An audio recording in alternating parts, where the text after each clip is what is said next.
evening, everybody. Thank you.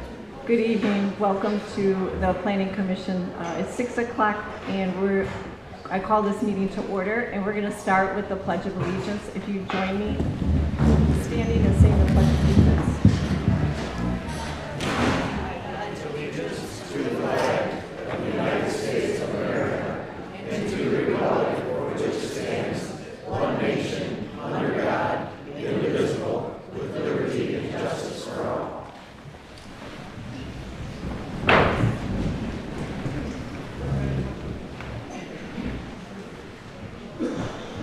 Welcome, everybody.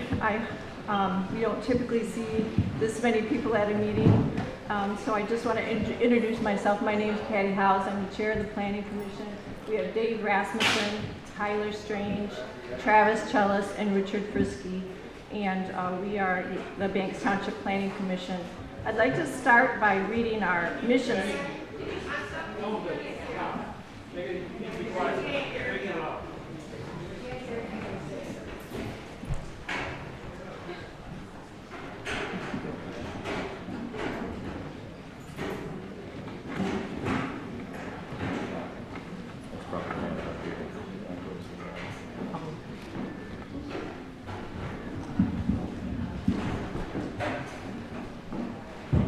Okay, I'm going to go ahead and get started here. So our mission statement that was adopted January 12, 2021. The Banks Township Planning Commission is to plan land use responsibly following a comprehensive master plan supported by zoning regulations established to address environmental, economic, and community needs while preserving our unique character and promoting the health, safety, and welfare of permanent and seasonal residents and visitors. So that's our mission. We have a very narrow statutory authority. We answer to the board. Decisions that we make here tonight and every board meeting are recommendations that we forward to the board. They have the final say. They're the legislative body. So we just do the homework that they assign us to do. So with that, we're going to go ahead and get started on our agenda. And the first item on the agenda is the approval of the October 21st, 25 special meeting. Cindy, I just have one addition. I had a late correspondence that I'd like to add, and I have that here for you.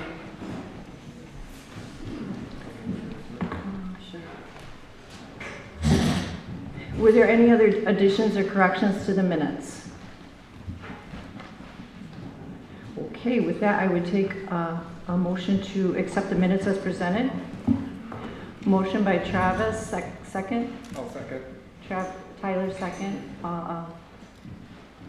All in favor, say aye. Aye. Okay, opposed? Motion carried. All right, moving on. This is the announcement and correspondence time. I do have one correspondence. Julie Waterman, are you here? And would you like to read your own mail? Okay. All right. And Cindy, did you have any correspondence other than the not having to do with Banks Township zoning or the SUP permit? Okay. All right. I have one correspondence here received from Julie Waterman. If you'll permit me a minute here. Nope. Yeah. Banks Township Planning Commission members, at the last PC meeting in October, according to the minutes, you discussed a draft for public participation policy.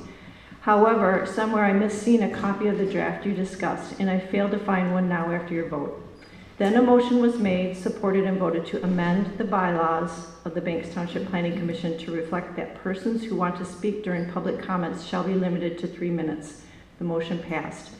Bylaws? Perhaps you can see my utter confusion. Is there a public participation policy as described in the agenda and minutes? Nothing has been posted on this new policy. Correct me if I'm wrong.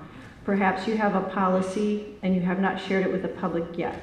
but that was not the motion made and passed. No mention to amend the bylaws were part of the discussion. In fact, no member of the Planning Commission even had copies of the current adopted bylaws in order to decide to amend them. How can you vote to amend something you don't see? When I recently asked Chair Howes, I was sent bylaws from 2019 that she got from Township Attorney Nicole Assad. See email thread below. There are bylaws that were amended on September 2021. That document really does exist. So how can you ethically amend something without having the actual bylaws in front of you? If you had it in front of you for the discussion, you would have seen no paragraph discussing public comments exist in bylaws. You would need to add that language and then approve the bylaws as amended. Other than feelings, you haphazardly used no approved Planning Commission materials in your discussion. And now, where is the updated copy of the bylaws you voted to amend? Surely you don't intend to just type up a new one after the fact and add one sentence, do you? Reckless and unethical. Consider the oaths you made when you were appointed to the Planning Commission. I will bet that an attorney will find your motion invalid. I urge you to go back and do the due diligence that's required of you and have the necessary materials and get the planners and attorney to guide you in your process before tossing up and voting on poorly worded motions and talk about a public participation which does not seem to exist. Perhaps the Planning Commission should first familiarize themselves with already approved policies before attempting to reinvent the wheel. So, until you correctly adopt a policy or actually amend the existing bylaws properly concerning public comment, you cannot impose a time limit on the public when they are speaking before you.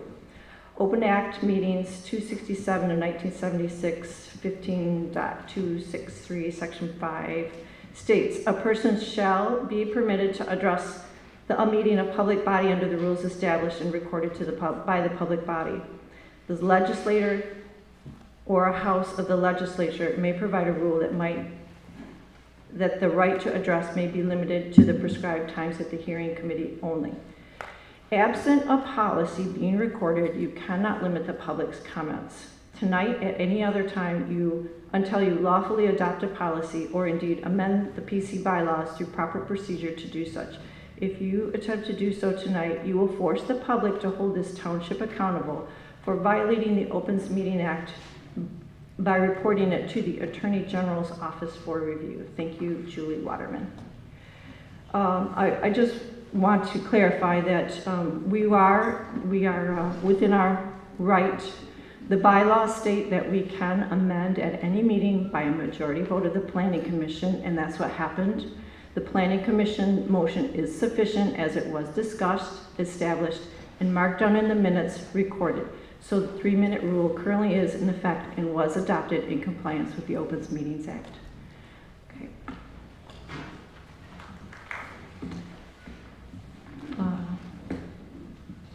All right, at this time we'll take public comment. This is general public comment. Many of you are here to speak on zoning, I imagine. And if you would like to save your 3 minutes for that time, that would be helpful. This time we would take comment on any other agenda items. And we ask when you comment that if you would feel comfortable, step up to the microphone and state your name and your township, please. This is our time to listen. There'll be no dialogue, no back and forth.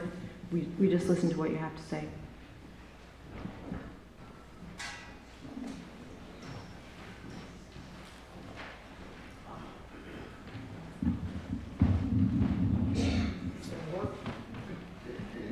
Tap it. Yep. Okay, I think that the zoning should be redone and a lot of things left out of it. One thing is there are 20 acres to build a house because people like farmland. Farmland is going to brush in Banks Township. Drive out Essex Road. Look at that corner by Tilson's. That's going to be brush. It's all weeds now. And why are we making people have to buy 20 acres to build a house? Shouldn't we have people coming in here to keep our school going and stuff? We lose the school, the town is dead. And I'm a little against this duplex thing. The people that did that knew they were breaking the law, they did it anyway. I hope we have some recurrence for that. Thank you. Thank you, Steve. I'm a fifth generation Bank Township.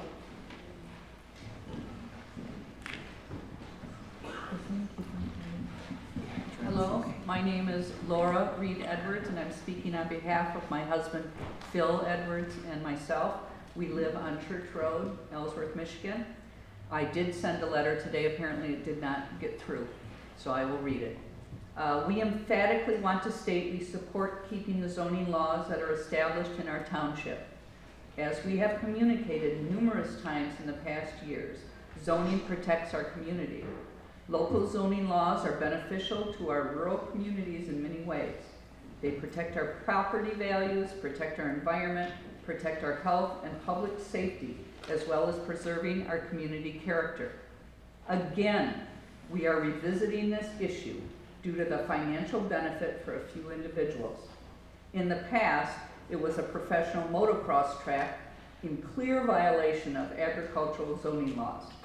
Now we have a resident who has already begun mining on a proposed gravel mining development without permission from the Planning Commission. This gravel mining operation will negatively affect the Chain of Lakes watershed. In both instances, these violations were done for financial gain for the individuals with no regard to the safety of the environment, surrounding properties, or considerations of the neighboring community. Both illegal violations damage the environment, the quality of life for the residents, and our community as a whole. What will it be next time? With zoning in place, we don't have to worry about that or unnecessary legal fees for our township.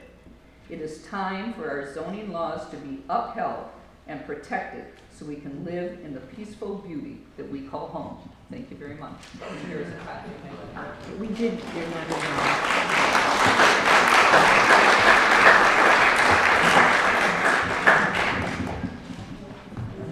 Brenda Stevens. We need to prove that we actually have legal zoning. It has been muttered through. There was a vote in the 70s where the township voters, I don't care about anybody else's opinion, the township of Banks voted no on zoning. Then all of a sudden a little paper comes up and people throw out names, old names, like that means something. Some of them were jerks just like we are. It is not legal. And they need to prove that. They have not proven that. So they do all this smoke and mirrors to try. And they've been using it as a weapon against people they don't agree with. I want to see records on all the fundraisers they've done by fining innocent people. And if it gets proven that it's not legal, there's going to be, then you talk about what it's going to cost Banks Township.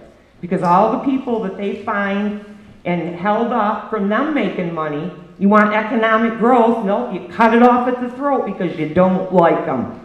Get over it. We all live here. Get along with your neighbor.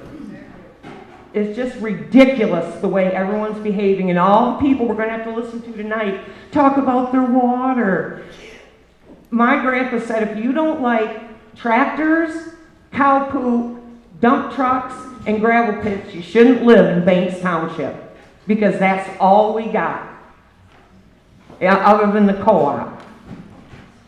So the proposed gravel pit that you all keep spewing about and bringing up, really, this township doesn't even have a say. The county approved it. He has a DEQ plan, and it's next to an existing gravel pit. Where do you think the township, when they finally get around to fixing Essex Road, is going to get that gravel from? Or for you to fix your driveway, or to put in your new drain field? Where do you think that stuff is going to come from? People are just being ridiculous. There's no common sense. There wasn't no common sense with the previous administration and how they operated this, and it needs to go away, and then work at it the right way and bring something that's intelligent and not vindictive.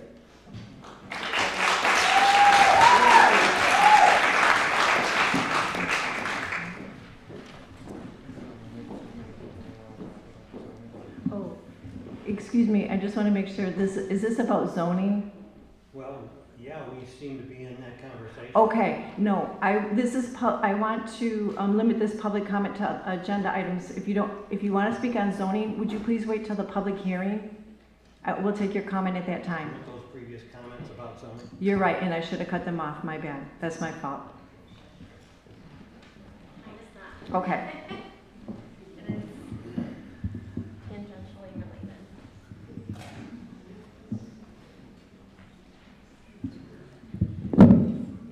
Sorry. So, my name is Abby Hawley, and I'm here on behalf of Tip of the Mint Watershed Council. This is not about zoning, I promise. We did write a letter, and I hope you take that into consideration, but really, I just wanted to introduce myself. I'm the Director of Community and Government Relations. We work with local municipalities throughout our service area, which includes Antrim County, on all sorts of things, zoning and otherwise. But I wanted to offer our organization as a resource for many different things for Banks Township. Outside of what's all being discussed tonight, I wanted to introduce myself, so if you have any questions or you have a project that you're interested in, we can help with grant funding and help your community. And that's all I need to say tonight. Thank you.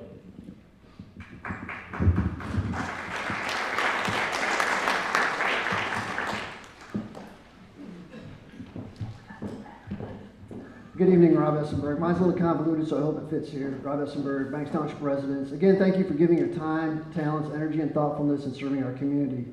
Tonight, may I share two stories that have sometimes helped me in times of reflection, and one framework that I've used in my attempt to wrap my arms around this issue, none of which may be helpful, so I will keep this within the 3 minutes, and certainly make no claim to having my arms wrapped around this issue. The first story attributed to Bill Britt, who stood in front of a microphone like this and swung his hands like this and then stated, "I have the freedom to do this, but my freedom to do this stops when I step into somebody else's bubble. My freedom may even stop if I'm in an environment, say a crowded airport, where someone may inadvertently step into my bubble." Is the issue of smoking in a public restaurant open to the public another example of this balance? What, if any, parallels may there be to the issues that are at hand? The second story attributed to Abraham Lincoln, though I wasn't there, so I do not know for certain, but it would be cool to have seen it firsthand. The story goes something like this. Two companies were in a dispute, and Lincoln was hired to represent the defendant. After the plaintiff made their case, Lincoln rose and said something like this: "Your Honor and gentlemen of the jury, this was well before 1968, when the last state in our union included women in the jury pool, and even before 1898, when Utah was the first." Anyways, Lincoln continued, "This reminds me of the time when 7-year-old Tommy came running into our farmhouse yelling, 'Dad, Dad, come quickly. Johnny,' who was Tommy's older brother, "and Jenny are up in the hay mound in the barn, and they don't have any clothes on, and they're going to pee in the hay and ruin it." You see, judge and jury, the plaintiff has indeed accurately described the situation, but has come to an inaccurate conclusion. Lincoln then sat down, and in the story as I heard it, the case was dismissed. Lastly, a framework. Banks Township also maintains a fire department, yet house fires are less frequent than years ago. Should we close the fire department? If all of the equipment is so old and cumbersome and inefficient, should we update? Should we close? If someone on the decision-making team has a father who sells fire trucks, should they vote? Seems unlikely, yet they probably know more than anyone else about the issue at hand. If we do eliminate the fire department and the unlikely house fire occurs, are there other avenues for protection? Are there parallels to zoning? I don't know. Does zoning as it currently stands serve the community of 2025 or 1970? Who decides? Is zoning right? Is it cumbersome? Is it easy to enforce equally and fairly? Is enforcement problematic? So too with zoning. Eliminate, replace, update, leave it as is. If looking at parallels between fire protection and zoning, which may be even hotter than fire, is of any helpful at all, engage with it. May I end by circling back to thanking each one of you, even if we look at the same situation and come to a different conclusion. Thank you.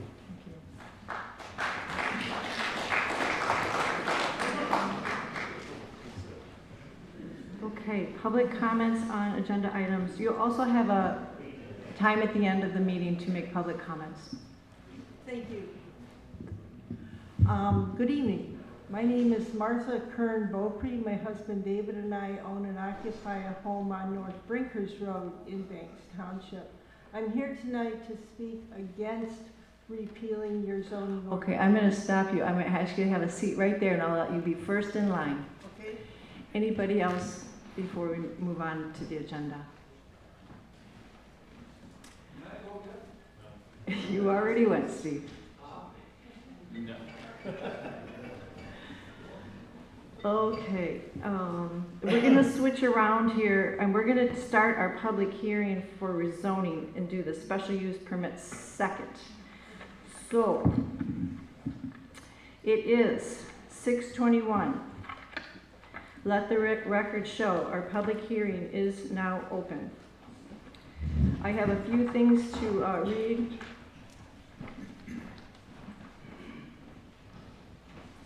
Regarding some orderliness for this. The public hearing is being held in order to receive public input. To help us move along orderly, we ask that you will take comment from those that have signed up first, and Cindy, our recording secretary, is getting that right now. Please share your name, township of residence. Each person will have one opportunity, 3 minutes. Please comment on the proposed ordinance only.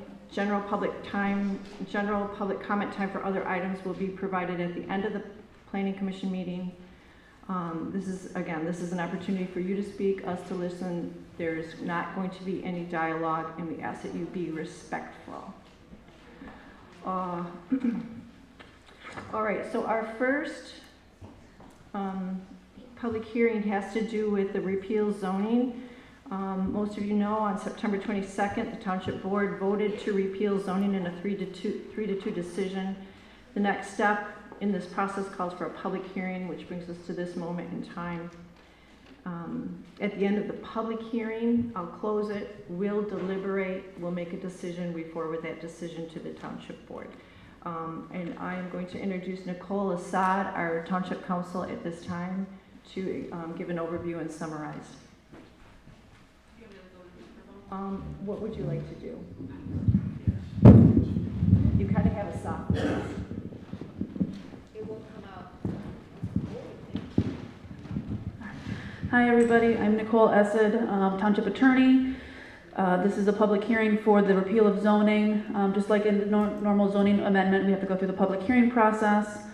Once that process is done, when we close the public hearing tonight, the Planning Commission will deliberate, make a decision or a recommendation to the Township Board. The Township Board will have the ultimate say in whether the repeal of zoning is passed and adopted, that ordinance, and whether it's not adopted.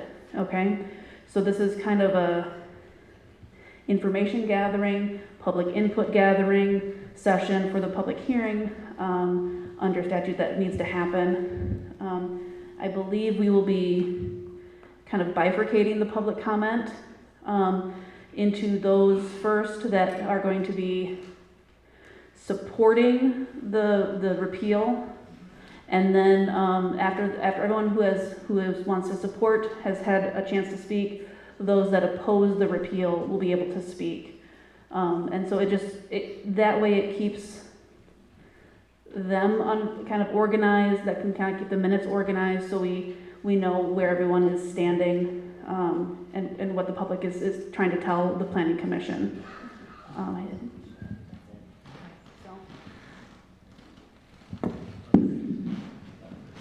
Okay, yeah. So this, now is your time, your 3-minute time, and for those who are in favor of repealing the ordinance, and Cindy has the list here. Oh, okay, I'm going to let you go. Are you in favor of repealing the ordinance? Can we let the few that did already speak on this topic, can their comments stand so they don't have to repeat themselves? Yes. Yes, Okay. Good idea, Richard.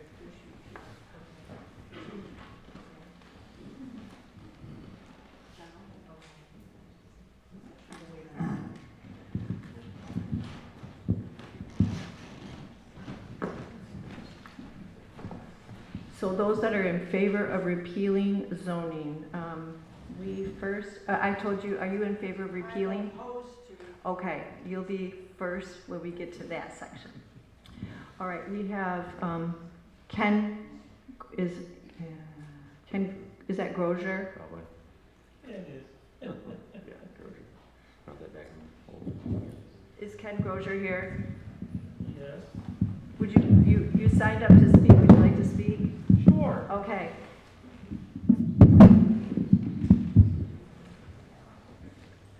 Go ahead. Microphone. I gotta use the microphone?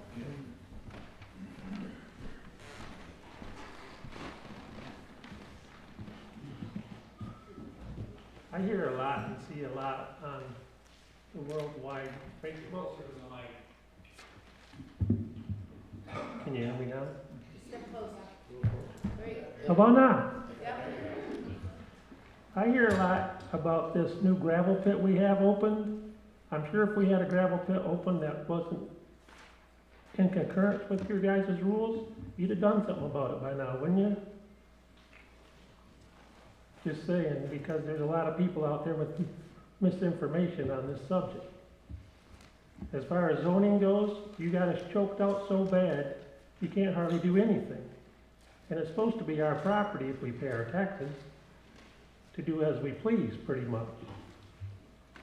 And like I've heard, on either side, there's no room for negotiation. They want it their way and they want it strict. So, for me, zoning is a bad thing. Gravel pits, we've had them forever here. We have more water frontage because of gravel pits, because they leave ponds behind in certain cases. Today, a gravel pit can't be like the shale pits because they have regulations. You can't leave a drop off.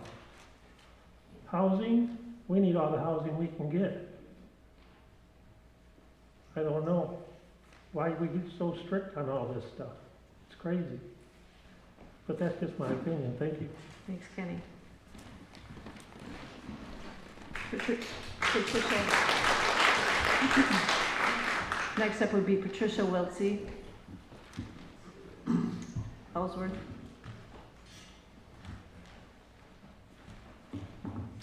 I live in Ellsworth. I've lived here my whole life. My dad lived here, his dad, and his dad. So we've lived here for hundreds of years. And we're a family that does not like zoning. I wrote down what I have to say because it's more than 3 minutes and I don't want to go over it. But what I do want to say is a lot of people think that all the protections are gone if we don't have zoning, and that is not true. Look at the ordinance, the blight ordinance. Look at the ordinance that keeps marijuana shops from coming into the village. Those are things that the township board can do, and it has nothing whatsoever to do with zoning. So this stuff about, oh, you're gonna build a tar paper shack next to my house, that's not true. You still have to get a building permit. You still have to work with people that are licensed in the building department, licensed electricians and builders and plumbers. You can't just go out and build a tar paper shack. The lady that said in the last meeting, oh, you better not get rid of zoning because then you're gonna have to live under the county and the state regulations. Excuse me? We still live under county and state regulations, whether we have zoning or whether we don't have zoning. So I think a lot of people are afraid of things that are just not gonna happen. And I'm against zoning. Thanks.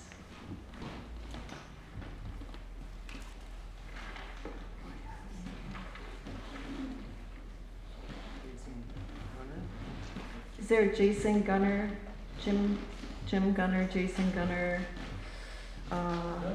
Helena Road, Alden? Okay. Jim Gurr. Thank you.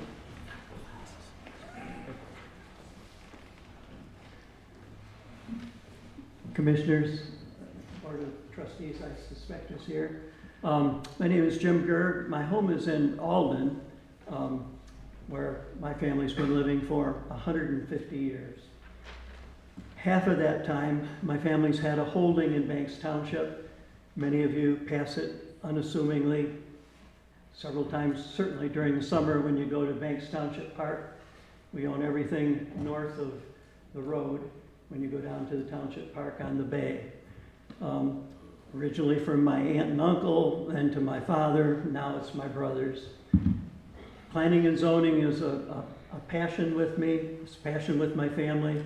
We resisted zoning in every instance, and lo and behold, over the course of all these years, I've found myself to be on a couple of planning commissions. So I know it's not an easy job, and I appreciate your willingness to take on the task. I'm going to speak of downfalls, pitfalls, mistakes that are often made when it comes to zoning, and unintended consequences. I read the natural resource extraction ordinance for Banks Township, and it amazed me in its length and its detail. And that was a signal to me that this was a pretty sensitive subject that people are trying to build a lot of cover around. The truth of the matter is gravel resources belong to somebody. We're on the western side of Antrim County, and virtually all the properties here are owned by property owners. It's their property. When we try to deny a property owner the right to use his property in a way that's going to optimize his circumstances, we go down a perilous path. And I offer to you a family history of resistance to zoning in Antrim County. Zoning sprang up out of the big push for planning came from Torch Lake Township back in the 60s. Torch Lake Township model went across the county. Public referendum was held when the county wanted to be zoned, and the public resoundingly said, no, we do not want to be zoned. Since that time, I think 9 out of the 16 municipalities that can zone have decided to become zoned. The rest are not. And I defy anybody to tell the difference when they drive from one part of Antrim County to another. So all of the doom and gloom and stories, they are, you should just take them with a grain of salt. I offer to you that in Torch Lake Township, keep in mind that this is a township where, under the color of law, the General Law Township tried to deny the right for tribal fishermen from Sutton's Bay to put their boats into the water, drag their gill nets around the peninsula back to Sutton's Bay. I'm going to have you wrap up here. Okay. Time.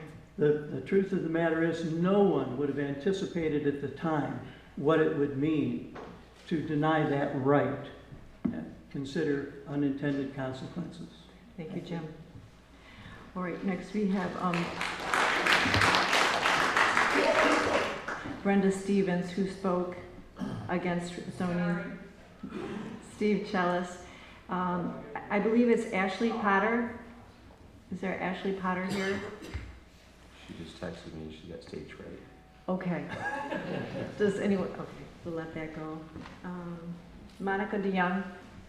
Is Monica DeYoung here?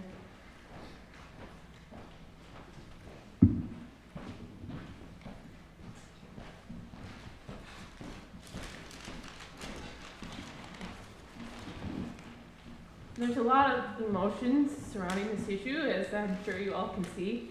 And so I just wanted to give 5 reasons why getting rid of zoning is a good idea. The first reason is personal freedom. We can use our property as we desire. This country was founded on freedom, and we should support that in our decisions. It lowers the cost of improvements and makes it able for more people to do it ourselves, which fits the nature of our rural do-it-yourself community. Secondly, it encourages economic development. According to the U.S. Small Business Administration, approximately 50% of small businesses start in their homes.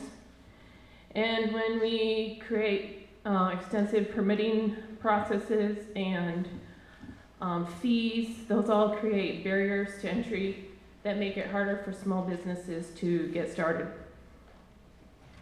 Thirdly, it grows the community and helps the poor. Banks Township population is shrinking. Over the past, from the 2000 census to now, Banks Township has decreased in population almost 10%. Housing costs, as I'm sure all of you know, are rising very quickly. And the biggest losers to those policies are those who are in a poorer economic state. People who want to rent.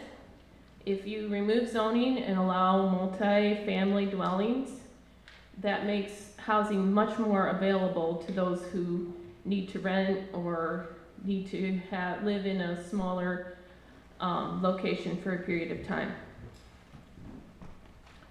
Fourthly is the environment.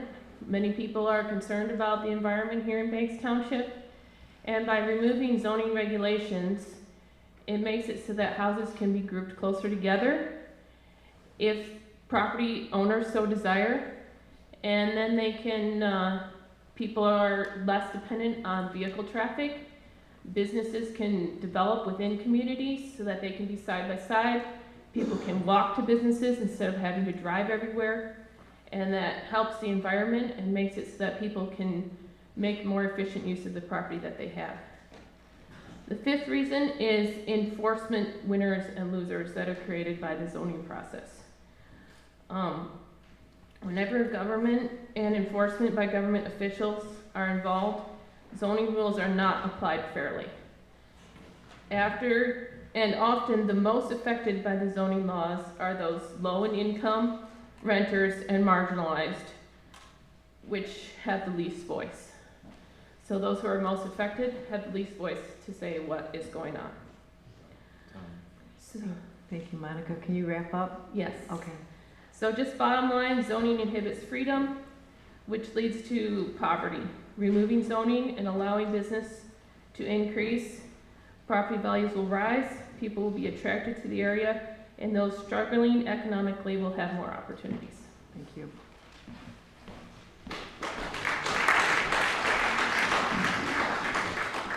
Steve Paraffin for repeal zoning. Did you sign the wrong one? Okay. I'm gonna move on then. Someone who lives on Old Dixie Highway, and it looks, your last name was, is there someone that lives on 11240 Old Dixie Highway here? I'm sorry, I can't read your name.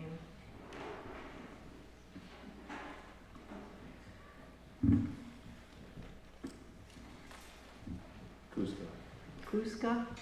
Is there Mr. Mrs. Kuska here? Wrong address. All right, it perhaps isn't the right name. That's not my address, but I'll come up here and talk. May I ask your first name? Terry. Oh, Is that Gusta? okay, come on up, Terry. I just got one thing to say why zoning don't work. Visiting the township the other day, I asked for a copy of the photograph submitted against me in this exhibit. Submitted to the court on 3/8. This is why zoning don't work. I went to go get a copy of the photographs to see what they had. They seem to only have 3 of them, but not one where Miss Curtis Busman standing on my property taking a picture of my neighbor's house. You might want to address your zoning administrator. It doesn't work for everybody. It's pick and choose who it's worked against. You can smile, it's exhibit stamped by you, submitted by the courts. Would you like to look? You're a deputy, you understand? This is exhibits stamped in the corner with stamped labels. But the township doesn't have picture number 4 no more. Because he's violating my rights by what he's doing.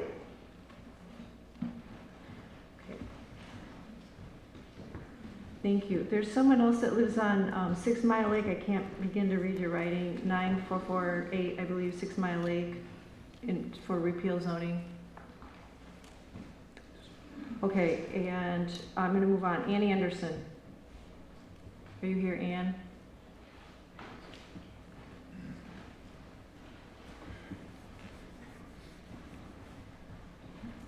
I'll be honest, I thought that was a Simon, so But I'm up here. I will say that I'm very excited to see this. I'm sorry that you guys probably have better things to do on a night like this. I'm happy to see this. It took a lot of us to stand up and be able to hear, or to be heard. And what I've experienced in the last few months made me very determined to have this on the ballot again. And let's see what the people have to say. I witnessed a simple home improvement become a conflict, and I just think zoning is getting in the way of great things that could happen in our community. A lot of opportunities are being dismissed, and as a mother, I would love to see more opportunities here. And also, I do believe that Mr. Rubin and Mr. Richard were completely treated wrong, and I just want to let you know that they're really great people. Mr. Rubin was the only one to be able to hire my son for a job. So I appreciate it. Thank you. Thank you. Thanks, Mary. Jesse Anderson.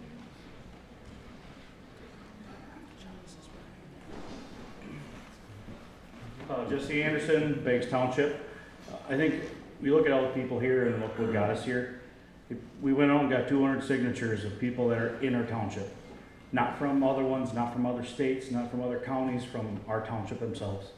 And they wanted an opportunity to be able to repeal it. To repeal it, the whole process, we have to go through to repeal it in its entirety to be able to vote on it. Like another person stated earlier, in 1970, they voted for the county-wide zoning, and it was an overwhelming fail. Nobody wanted zoning in the township. I'd like it to be able to be put on a ballot and to be able to actually see if our township really, truly wants it. And if this is the process that we have to do to repeal it, in order to do that, that's what I'm all for. I think that the board inherited a problem. I'm not saying this board themselves has a problem. I think in the past they had a problem, and you guys are the unlucky bystanders. I think that we voted the last vote to bring in new people for a change. A lot of the people that ran and got voted in on property rights. And I think that this is where the board needs to kind of put the money where the mouth is and show what they can do on property rights. I think that this gravel pit that everyone's talking about, it's in the watershed. Well, what happened to the last gravel pit that was in our township? There was one that was voted on years ago that wasn't anywhere near the watershed, and that got shut down. Primarily because they didn't like the person. When you look at, that is true. When you look at Matt Harris's track, for example, you come in here and say that he never asked permission and it was ran illegally. Look in the township meeting minutes. He came here and he got it approved. Then it started a whole war in the whole township, and then it was Matt Harris with the track, and Matt Harris with the gravel pit, and it was no, no, no, no, no. It was more of the person than what was going on. So, I personally feel that if we can repeal it, if we can be able to vote on it, we'd be able to see if our township actually wants it or not. Thank you.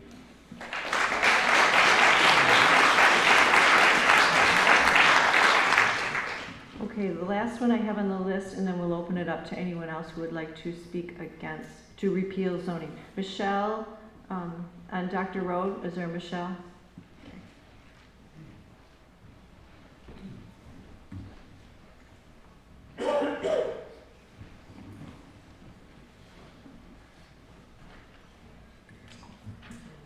Michelle, I'm Banks Township, and initially I was against repealing the zoning, but I started reading more into it and seeing the overlap that we have between the state and the county and how restrictive our zoning is. And I made a document earlier today of an analysis of the overlap, and I feel like our zoning is just overly restrictive. And I would like to see it repealed. However, I think there's room for some common sense zoning. I think it might be a mistake to completely repeal zoning, but I'm not sure how we could go about that without repealing first and then making another ordinance. That's it. Short and sweet. Okay, thank you, Michelle. All right, if you would like to share your input on repeal zoning, you would like to see zoning go away, now is your time to come forward to the microphone. And please state your name and township.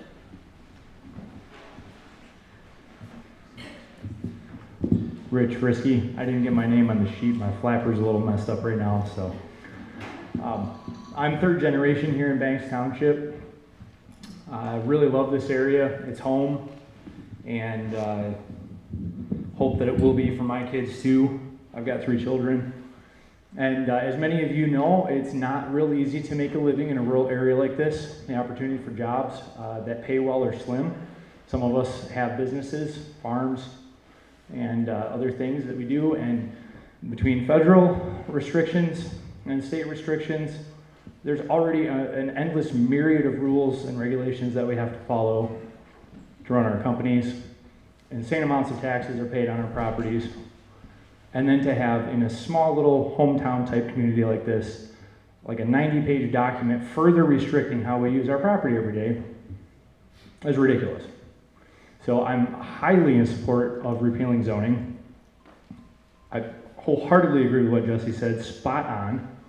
And I think if the people of the township want it, it only takes like 100 signatures in a small area like this to get something back on the ballot and vote on it next spring. In the meantime, let's get it off the books, see what the citizens want to do. And again, I just would encourage anyone that is maybe on the fence about this. We're Americans. It's beautiful that we can get together in a peaceful setting like this, but we should all want freedom for ourselves and our neighbors. My grandfather was a tail gunner in B-17. My other grandfather was a radio operator in Luftwaffe. Somehow was given a visa to come to America and became a freedom-loving patriot, served in the state legislature.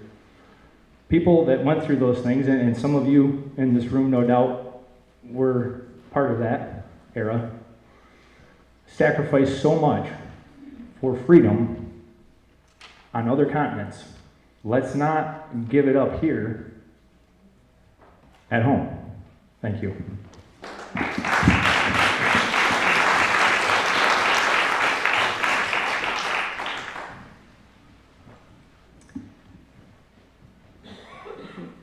Pat's making his way to the microphone here.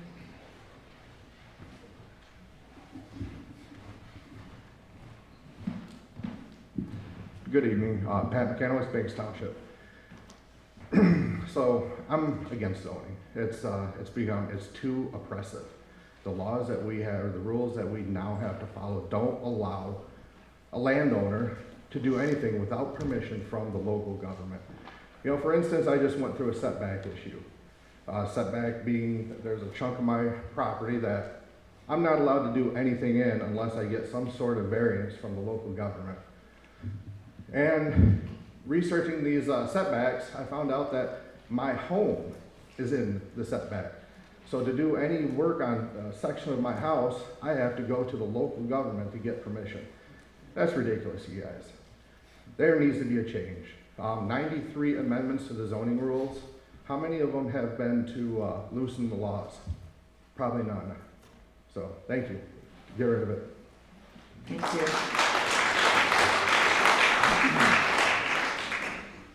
All right, anybody else that would like to speak, okay? I see 2 people, come on up.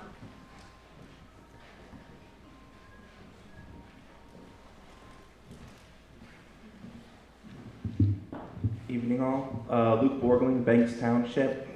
I'm new to the area. I've been here 5 years. Moved up in 2020. And, you know, I just want more freedom for the people. Why do we need to go to the government for every little thing we do with our property? It's ours. We paid for it. We pay taxes on it already. If I want to build a mother-in-law apartment for my folks as they get in their old age, why should I have to go to the local government to get permission to start that? I understand there's all the building permissions and everything you guys do already anyways. And then I've heard a lot of people talking about a gravel pit and that hurting things like land prices. Came from Nebraska.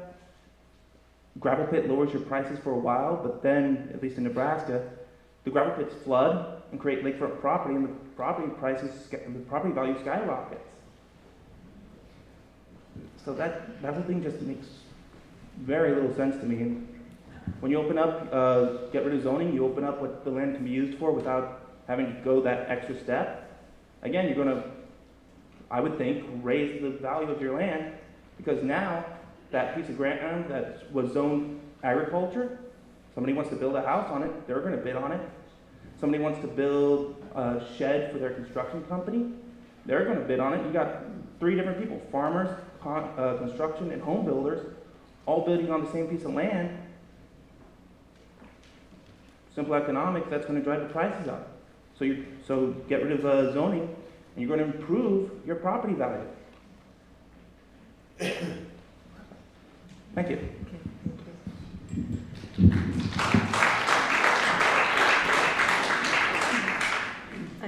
Yeah, come on up.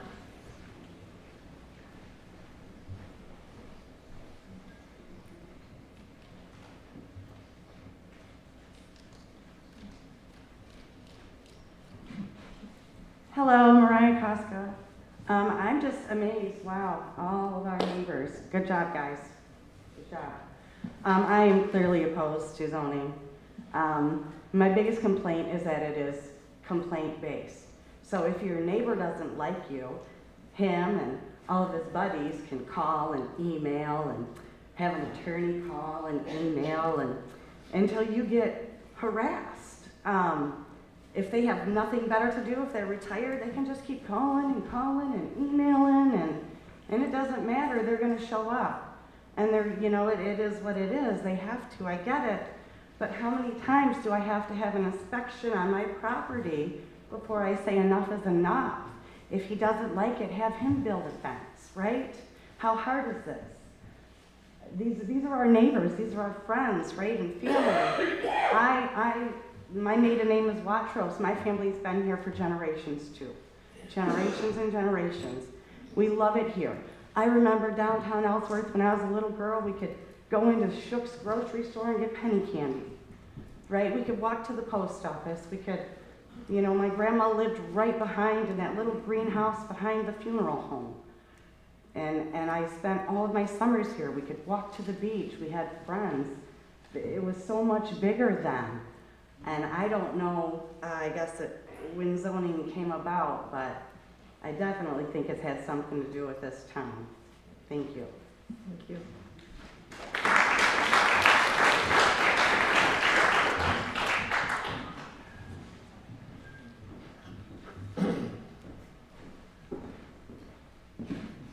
Hi everybody, my name is Brian Van Ark. I've lived in Banks my whole life, served in this township for over 30 years.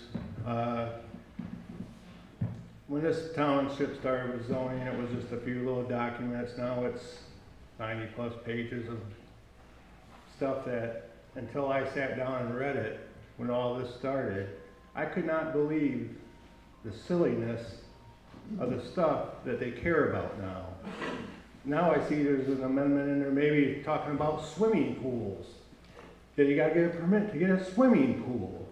Really? Your kids can't have a swimming pool without a permit? This is getting really, really silly. It's like I love living up here in the country, but it feels like you're living in a suburb with an HOA. You got all these rules, you can't do nothing on your property. They have these setbacks in the front. All right, it's for safety. How come every tree then in Banks Township isn't cut back 66 feet then? If it's about safety, how come not? You know, all these rules are silly. There's way too many. I think some zoning is not bad, but if you need to cut it out and redo it, that's what it takes, let's do it. Because this is getting way out of hand. You can't do nothing on your own property anymore. Thank you, everybody. Thank you.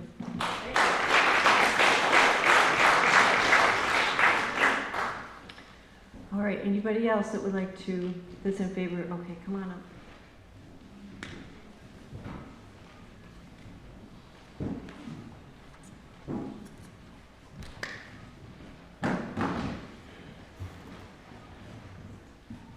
Good evening, Paul McCanno, it's Banks Township. So Jesse's talking about the vote from 1970, November 5th. So for the total county, it was a county proposal to have countywide zoning. It did not pass by far. It was 2,054 to 10,088, so it was landslide. In Banks, it was 24 yes, 79 no, so landslide again. Anyway, it doesn't matter, but people did actually get to vote on it, and I hope that we also will get that opportunity. We're following a rule book here. We had gathered 209 signatures, brought it to you guys. We walked the streets of Banks Township, non-village residents, and there was overwhelming support for what we were doing. Since then, it's grown even more. People call and say, hey, I didn't even hear about your petition thing, can I sign it? Well, I guess they have to vote on it again, so sure. So now we're up to like over 250 valid taxpayers that can vote here anyway. The reason why I got involved is because the township went after my brother for fixing his house. The guy was getting ready to go on vacation to the world's largest air show, and he does it every year and takes great pictures of beautiful aircraft, and get a call from him. Antrim County Building Department knocks on my door, nice deck, you got a permit? Well, I didn't realize, we don't know, we're just dumb farmers, whatever. Anyway, so that's a problem, gotta refer you to the township. So then township supervisor, zoning enforcement show up, yeah, this is big, you're non-conformance zone and real bad. Deck might have to come off, we're gonna have to talk to the lawyer and everything. So that's not my story to tell, but regardless, that opened my eyes. Like, this is a problem. I need to learn more about I didn't even know about the Banks Township zoning ordinance until that day, and then I started reading it, like the last gentleman, and it's kind of like, oh boy. And I actually heard somebody say in a meeting, maybe we should send out a flyer to all the citizens to make them aware that this zoning ordinance exists. Well, that would be great, because if you did that, nobody would want zoning. So, anyway, so that's how I got into it. Learned a lot about the history of this township. Looked at all the approvals that have come through in the last 5 years, all the financials, everything. Learned about board members breaking the rules themselves, and then just recently board members are ratting on each other for breaking the rules themselves, and it's a mess, it's a nightmare. And 12 miles across the lake in Peninsula Township, their taxpayers are on the hook for $50 million because of their zoning ordinance.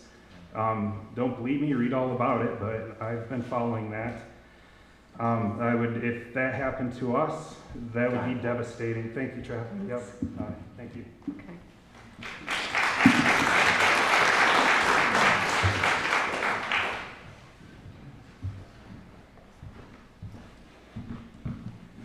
Thanks for letting me speak here. Appreciate that. Mark Doctor from the Dr. Road Doctors.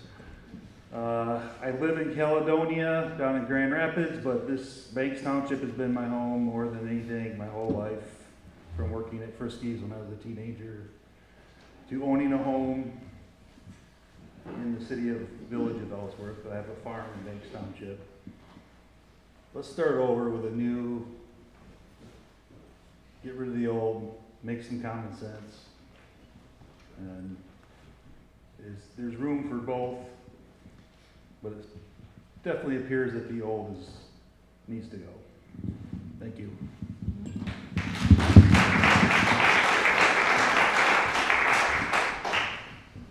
All right, final opportunities here for people who would like to have zoning repealed.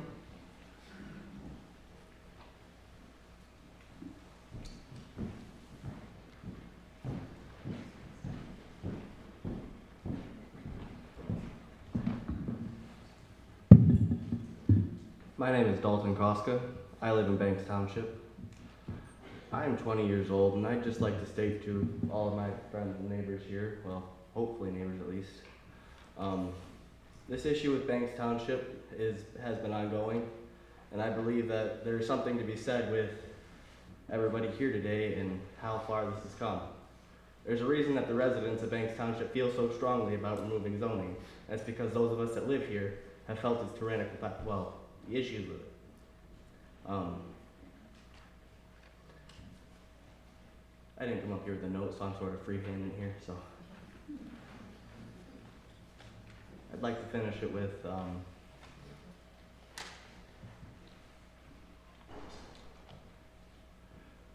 if Banks was doing everything right, we wouldn't be here today. I'd like to say that.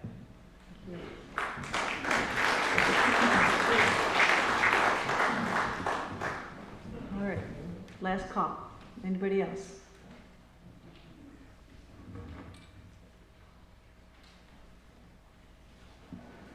Okay, we're gonna switch gears. And yes, you're first. So those that would like to keep zoning, I'm gonna start with you, Bam. Thank you. Thank you for your patience. You're welcome. Thank you for your patience. My name is Martha Kern-Boker. I live on North Brinkers Road, just the first house north of the park, Banks Township Park. And my other home is in Washtenaw County, and I have quite a bit of experience with zoning. I served on the County Planning Commission for 13 years and the Township for 2. Zoning protects us all from one another, and I encourage it can have flaws, and the flaws need to be clarified and rectified, but that doesn't mean that we should throw it out. And I strongly encourage you to retain your zoning ordinance and then look for the areas that need improvement. Thank you. Thank you.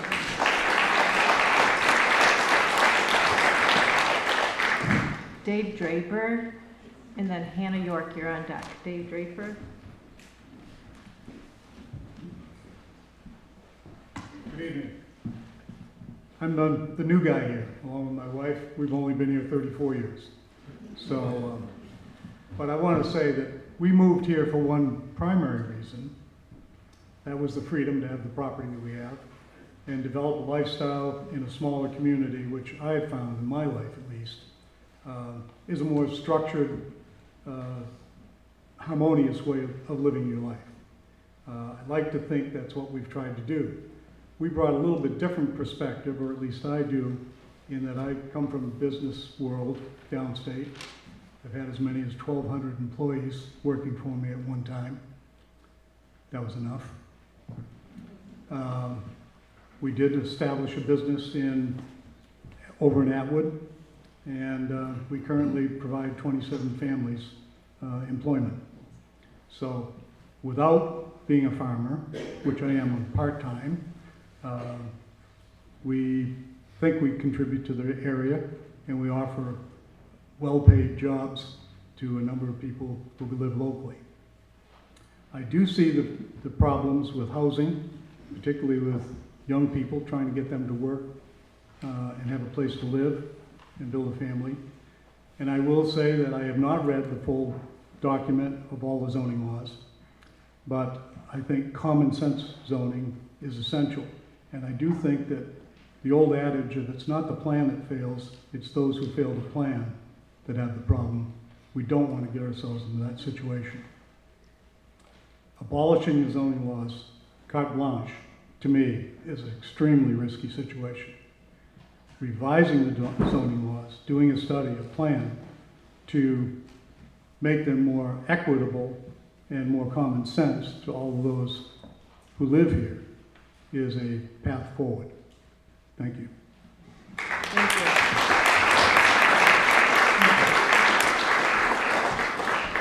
Hannah York, and then Ron and Gail Taylor, you're on deck. Hi everyone, my name is Hannah. I am a Banks Township resident, and I'm here to speak on behalf of my family who chose to live in this township and start a family in. I'll keep it short and sweet that we need to find a middle ground on zoning. We need to keep it and improve it. I believe we can update the outdated parts of the ordinance, add flexibility for agriculture and homegrown businesses, streamline the review process, and make the language clearer so people know exactly what's allowed. Communities do this every year. Repealing zoning leaves us with less protections and no plan for what happens next. And once it's gone, it's extremely hard to rebuild. In the meantime, we'd have no way to prevent incompatible uses or guide growth in a way that fits Banks Township's character. We can make zoning work better for everyone, protect our rural way of life, and still support the kind of growth and opportunity people want to see. Thank you.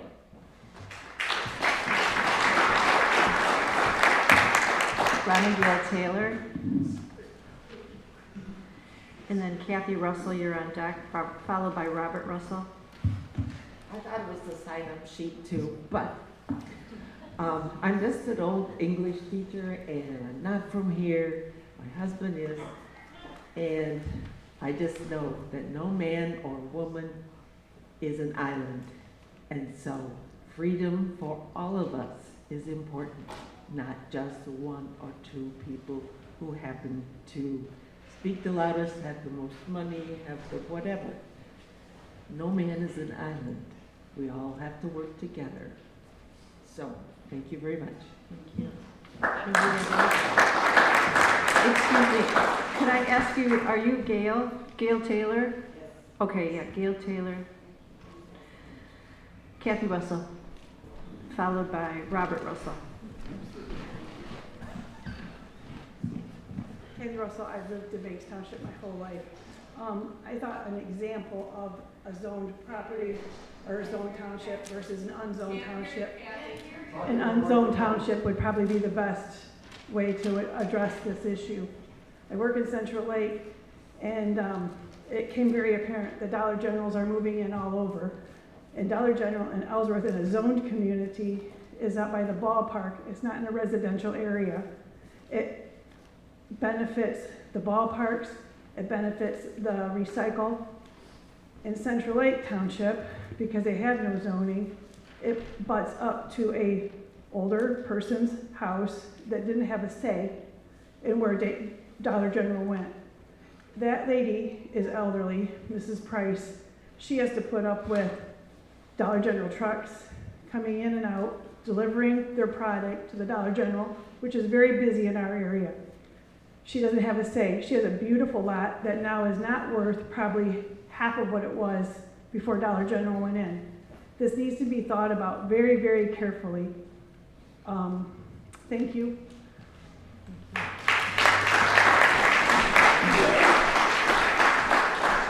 Robert Russell, followed. Pardon me? She said she was talking to Robert. Oh, she was speaking for Robert. Okay, they're both down here. Irene Shooks, followed by Mitch Dustin. Irene Shooks, followed by Mitch Dustin, then Tom Richards.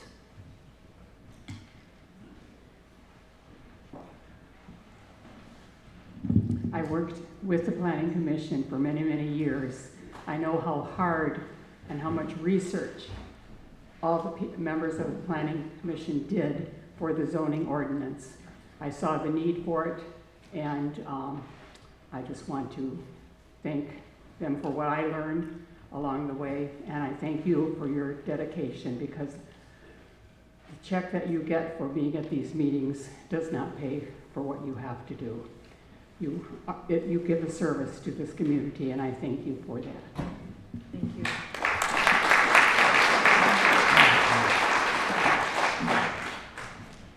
How's it going? Mitch Diston here. Sorry, I have terrible handwriting, so probably why. So I just want to start with, well, I'm in Banks Township. Just want to start by saying that you could have not chosen a worse time to host this meeting, because it's right in the middle of the Michigan State-Kentucky game. So don't know how it's going. Please nobody share any secrets for that. So so I want to start by reflecting on a truism that we've only really come to understand in the sciences, and in particular the biomedical sciences, over the last 10 to 20 years. And that's that what we do to our environment, we get back tenfold. So our survival is interdependent with what we do to the environment, and we finally have come to understand that a lot of our diseases and disorders really do stem from what we are doing to the environment. So one thing here that I just want everyone to understand and appreciate is that this land does not belong to us, that we belong to this land, and that's a fundamental distinction to make here.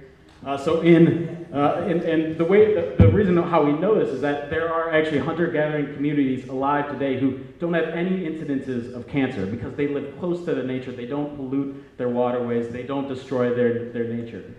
So I think it's in the world until yesterday, Jared Diamond exposes that a lot of our diseases, heart disease, cancer, they stem from what we do to the environment. So for example, up until about 2009, Antrim County was the #1 county in Michigan for breast cancer. And so I don't know the #1 reason why we have to worry about breast cancer, probably here, and more so in our modern Western cultures, stems from what we do to the environment. It stems from the endocrine disruptors in our waterways, from the chemicals, from the pollutants. So fun fact, a lot of people don't know this, but actually young female adults don't typically start menstruating until their first period isn't supposed to come until about 16 to 17 years of age.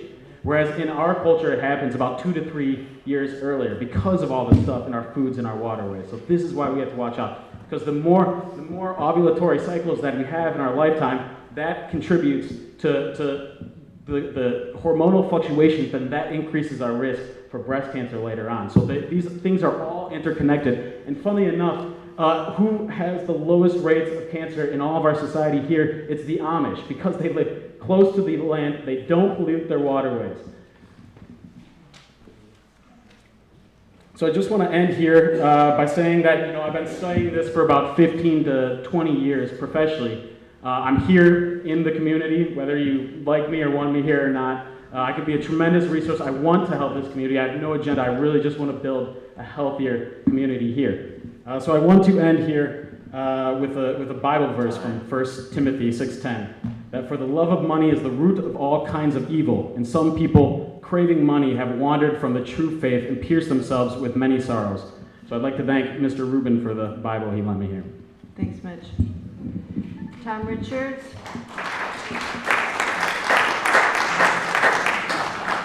Followed by James, that lives on Antrim Drive, and then Donna Harris.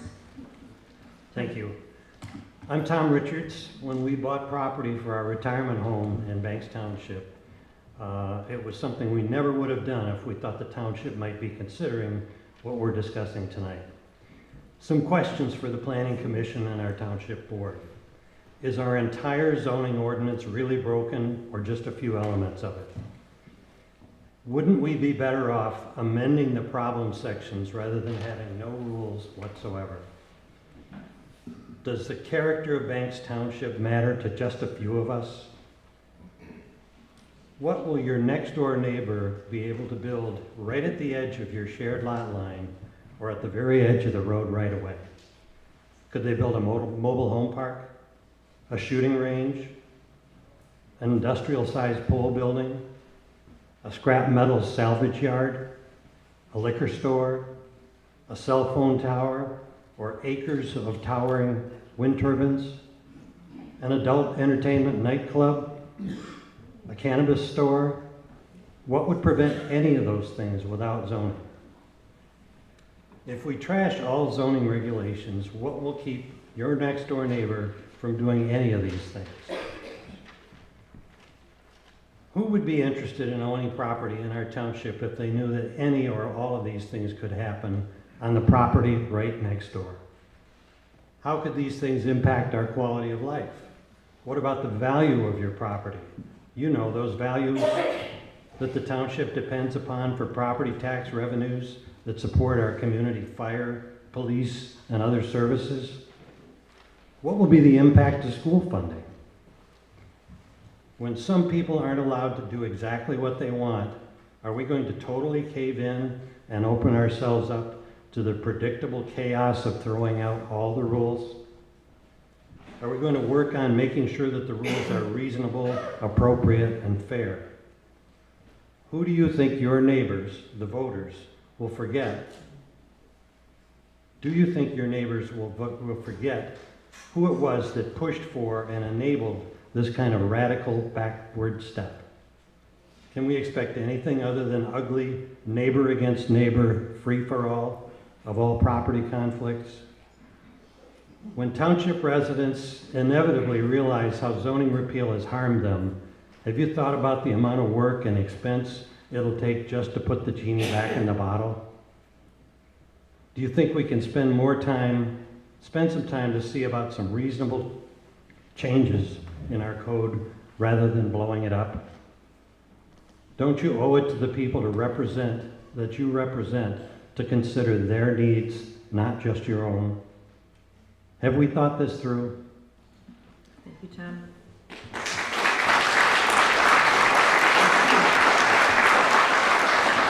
Is there a James that lives on Antrim Drive? James? I can't read the last name. All right, moving on. Donna Harris. James, you're welcome to speak later. Donna Harris. I live in Banks Township. I've been here since 1973. As a 40-year public servant of Banks Township, I would like to clarify some misinformation that has been orbiting around the township over the past several months. The motocross track was built without zoning permits. The board asked the owners to obtain the necessary permits, and the Planning Commission worked to make an amendment that would allow the facility with a special use permit. Public comments did not favor that amendment, so it was not adopted. So the Planning Commission does listen to the public. The owners continued to use, and the township took them to court. The judge ruled in favor of the township, and after another event was held in violation of the judge's order, a fine was levied by the court along with another order to cease operations. While the neighbors were not in favor of the operation, the township board had just asked the property owners to play by the rules. Second, the gravel mine application that was submitted twice and withdrawn twice. The applications were not complete according to the rules that were developed 25 years ago. After the last application was withdrawn, the Planning Commission and the Township Board learned the ordinance was not up to state standards regarding mining operations, and the two bodies spent several months researching and amending the ordinance to better define the regulations for mining. In spite of proper notice of the July 2nd public hearing, there were no public comments received on the proposed changes for the mining. It is not the authority of the Township Board to write, amend, or repeal the zoning ordinance. That authority is granted to the Planning Commission. For Township Board members to order the Planning Commission to carry out the members' agenda is not legal, and it is certainly not right. Zoning ordinances don't always please everyone in every situation. Every word in that zoning ordinance has been scrutinized by at least 5 planning commissioners and 5 township board members, all residents of this community. Public hearings were held and the public's input was considered. I am in favor of property owners' rights until it starts to infringe on the neighbors' rights, safety, and property values. I am also in favor of orderly and controlled growth. I am not in favor of opening the door for all kinds of unsupervised and unregulated activities that can severely impact the beauty and safety of our community for the personal gain of a few individuals. Thank you, Donna. That's your time. Thank you.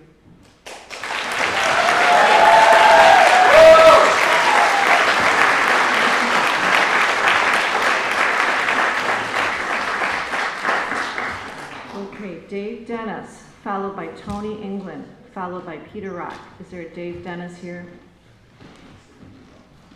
On Farrow Road? All right, moving on. Tony England. Tony England. Followed by Peter Rock, followed by Alan Hickman.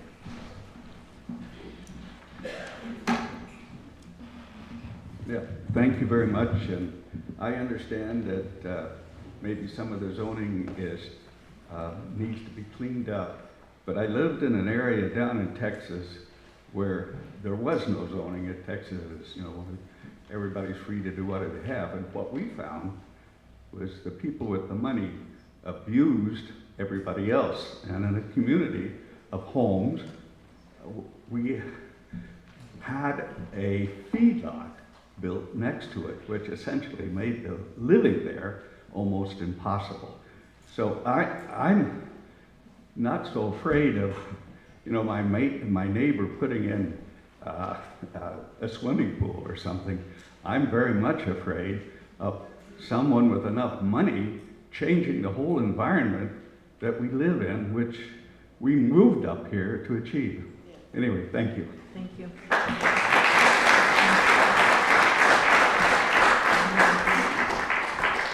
You are Tony England, is that correct?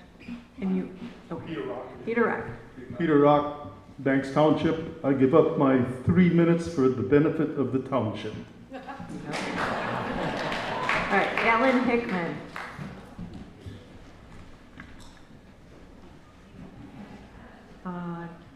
Is Alan here?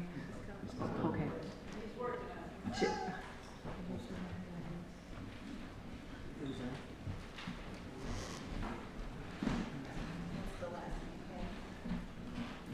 My name's Alan Hickman. I'm from Forestone Township.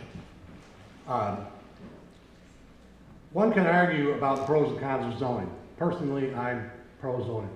I think it's something that is needed and is an important thing in our society in this day and age. But the one thing that hasn't been said is that this gravel pit stands to make an individual a large financial gain. And to me, his desire to get rid of zoning is a disingenuous argument. This is a huge conflict of interest, an unethical conflict of interest that benefits just a few and could be to the detriment of many. Thank you. Thank you.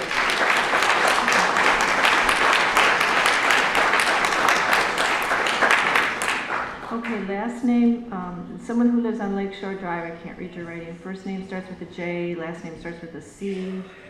You're welcome to come forward now, and I'm gonna go ahead and move on. Colleen Howard, you're welcome to come if I called you or didn't call your name. Colleen Howard, followed by Sherry. Oh, okay, very good. Sherry Foss, Terry Foss on 6 Mile Lake Road. Sean Hunt.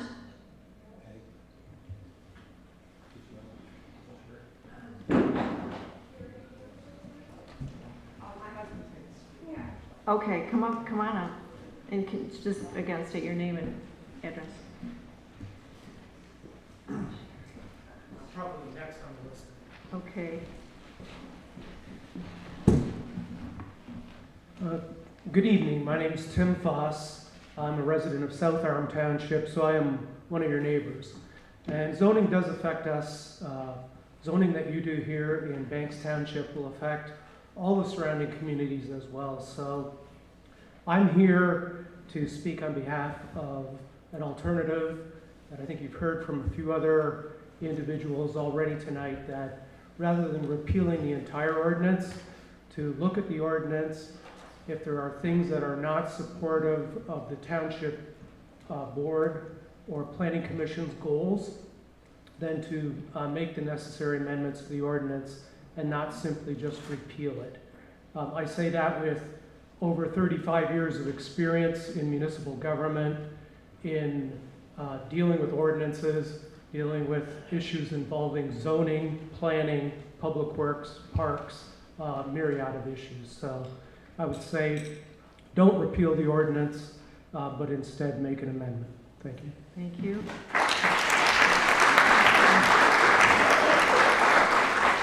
All right, Rebecca Knapp, followed by Judy Kerr, followed by Steve Cobb.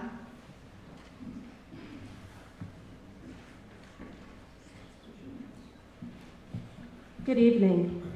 Can everybody hear me back there? I've lived here March of 26. I'll live here 40 years. 26 of those years were in Banks Township. I have watched this town lose grocery stores, hardware, gas stations, funeral home.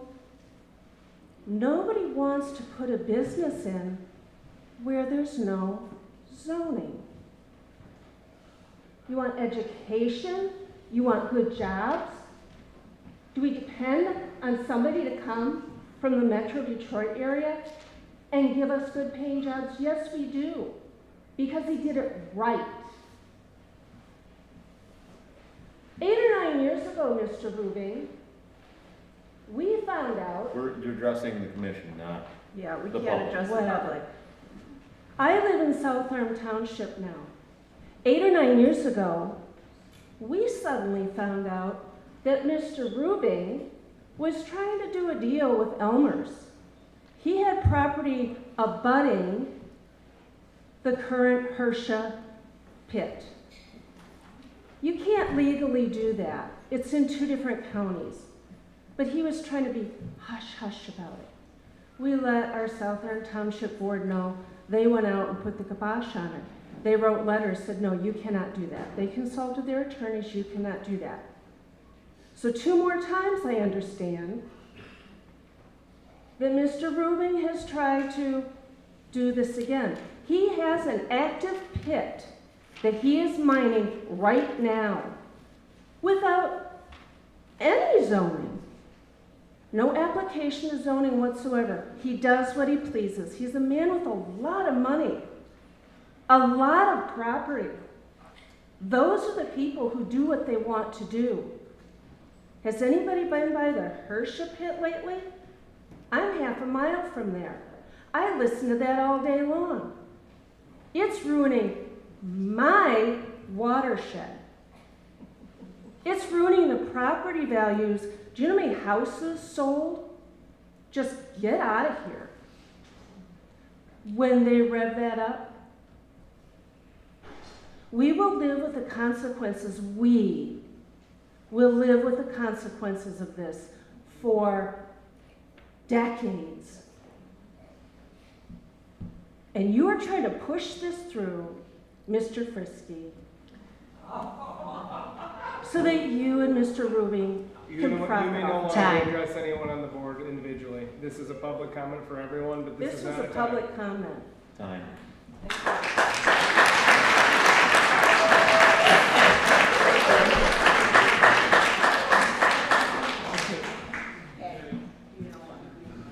Rebecca Knapp, I'm a Banks Township. Excuse me, hang on here. Well, ma'am, that you just spoke, do you need her name? In the blue coat, who just spoke last, could you give us, the recording secretary needs to know your name. Shawn, S-H-A-W-N, Hunt, H-U-N-T. Thank you. Thanks, Rebecca. You ready? Yep. Okay. Rebecca Knapp, I'm a Banks Township property owner. And when I signed that paper about keeping the zoning, I didn't realize I was going to come up here and speak. I was hoping my bun was staying up there, you know? But anyways, I think there are benefits to zoning, and I think there are benefits to non-zoning. But I think that it should be up to the entire community and the township to be able to have a vote, have an opinion on that, instead of just a few precise people. I think that that is something that we, the people, need to come together with on. That's it. Thanks, Rebecca. Judy Kerr, followed by Steve Cobb, followed by Becky Richards.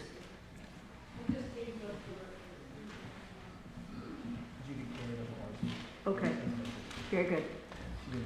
Judy Kern, Banks Township. I have a couple letters from my neighbors I'd like to read, if I could.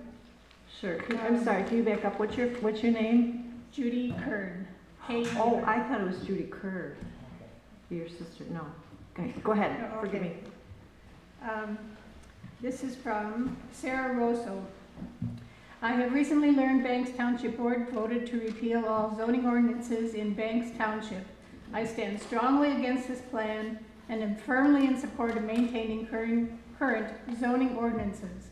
I implore you to continue the current zoning ordinances. Zoning ordinances preserve property values, agriculture, tourism, and protect our precious woods, streams, and lakes. Our water and waterways are not only a source of pleasure for all, but the economic lifeblood of the township and surrounding communities. It would be irresponsible to eliminate zoning ordinances which would open our community to undesirable and devastating developments like the proposed gravel mine. Thanks to your diligence to date, this has been prevented. The financial gain and interests of a few should not put our property values, livelihoods, and beautiful natural surroundings at risk. Who will want to live in Banks Township, buy property here, or vacation here when it is no longer the beautiful place it is now? I implore you to do the right thing, protect us all, and continue with current zoning ordinances. This is from Michael Whiting. For the past 43 years, I have owned a home and 10 acres at Timberlake Shores. I learned yesterday the Planning Commission and ultimately the Township Board is considering a move to vacate the entire township zoning ordinance at the behest of a small group of residents who hope to profit from the development of a very large gravel pit. A development of this scale, located over an aquifer that supports many wells in the township, could threaten the water supply of many residents and would likely create leachate that will find its way into our streams, lakes, and rivers, as in Bay Harbor. Bay Harbor is an excellent example of what can happen in a project of this type, despite sophisticated studies and safeguards. Our township officials have a responsibility to protect the natural beauty and serenity of our area, not to mention the value of the properties that support your tax base. Moreover, stripping the township of all zoning protections is without a doubt one of the most boneheaded ideas imaginable. This is not the Wild West anymore, and uses in populated areas need a plan to allow resident owners the right to enjoy their property without threat from incompatible land use. If you need a case study in demonstrating the consequences of poor or non-existent planning, visit N59 in Waterford. I urge our township officials to protect their existing residents and taxpayers by rejecting this scheme. Time. Thank you.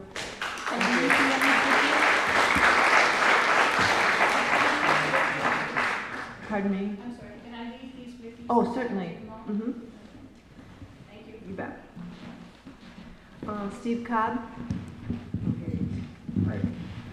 I'm Steve Cobb, live in Banks Township.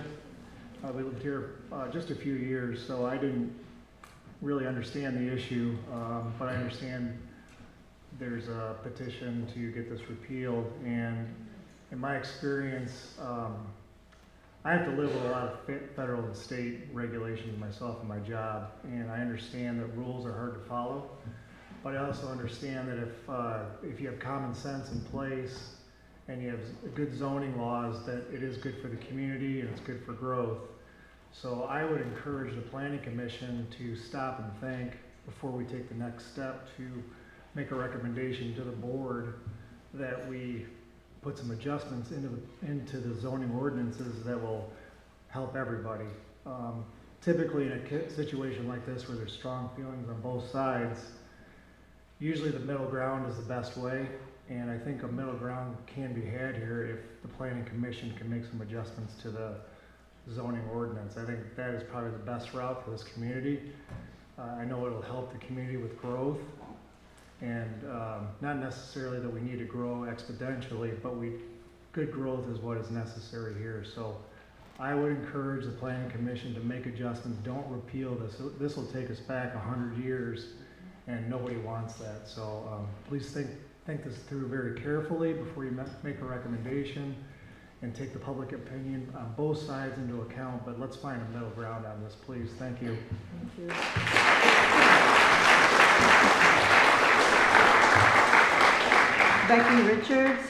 Becky Richards, followed by Suzanne from Ellsworth on Center Street.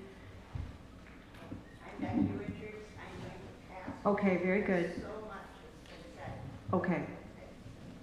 Suzanne Gardner. Laura already spoke. Laura Edwards. Don King. Is Don King here? Followed by Bill from Dublin Lane. And Kevin Malone from Belair. So this is Don King. Is that correct? That's correct. Okay. Don King, Banks Township. I just wanted to say for the record that I am in favor of zoning.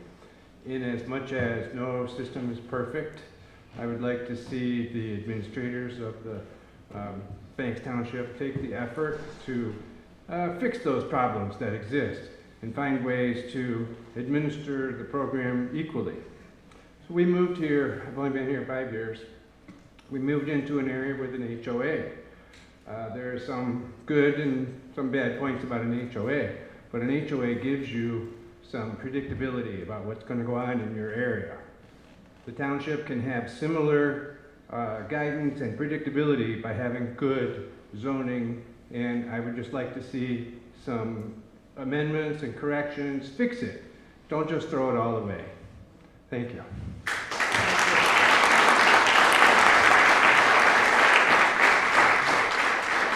Bill? Okay, very good, thank you. Kevin Malone, followed by Mary Froling, followed by Bill Kemp. Hi, I'm Kevin Malone. I live in Forest Home. I've lived there for 38 years or so. And I really appreciate you folks being willing to tackle these are really tough problems. But Forest Home is adjacent to Central Lake Township where there's not zoning. And so I can see both those things. And I hope that, I agree with the approach of trying to find a middle ground and trying to modify your existing zoning rather than just pitching it and trying to make it work for everybody. And certainly the issue of the zoning and whether or not you have it is a bigger issue than the gravel mine. But I wanted to talk about the gravel mine from a water quality standpoint. There's 13 lakes and 6 streams between here and Elk Rapids where the watershed empties into the bay. And I live in the same watershed. And I'm very concerned about water quality, and gravel mining has some known risks to water quality. These things have been known for a long time. And so once a project like that starts and gets underway and the damage begins to happen, it can't be undone. And so I think that, while the zoning decision is certainly a township issue, the issue of the gravel mine in particular is a county issue because all of that watershed is downstream of Ellsworth and nearly all of it. So I hope you'll keep that in mind in the larger picture of the zoning question. Thank you. Thank you.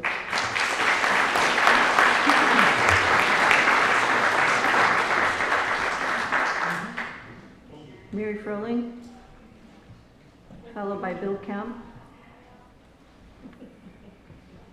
followed by Kathy Benson. Oh, I'm sorry. Forgive me. I'm having to start taking notes here. All right. Mary Froling, is she here? Bill Kemp.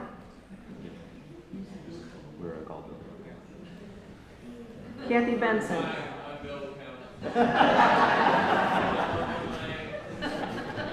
Well, signed up twice. Okay. Kathy Benson. Okay. Jim and Katie Postmas. Followed by Karen Ati.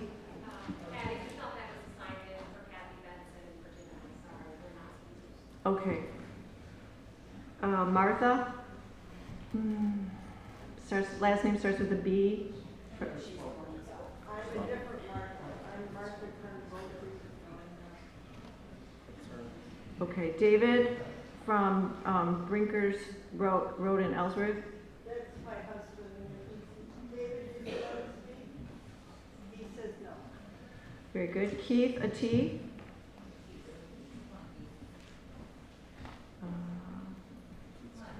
Okay, who's this? Kirby. Followed by a last name Kirby on Lower Road, and then Judy from Judy Braddock. Okay, go ahead. I'm sorry. It's okay. I'm Keith Ati. I'm the new guy in town. Just built a house over in Antrim, Dallas. I agree with what's been said about revising the zoning instead of throwing it out. I'm sure there's areas that can be eliminated, like the swimming pool or whatever, some key things that could be, make it easier for people and a little bit more freedom.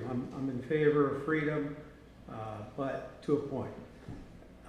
My experience is, I lived in Charlevoix for 30 years, built a house there, or I didn't build it, I'm sorry. I remodeled a house there, and we had a great house. We expected to live there for a long time, and then a gravel pit moved in.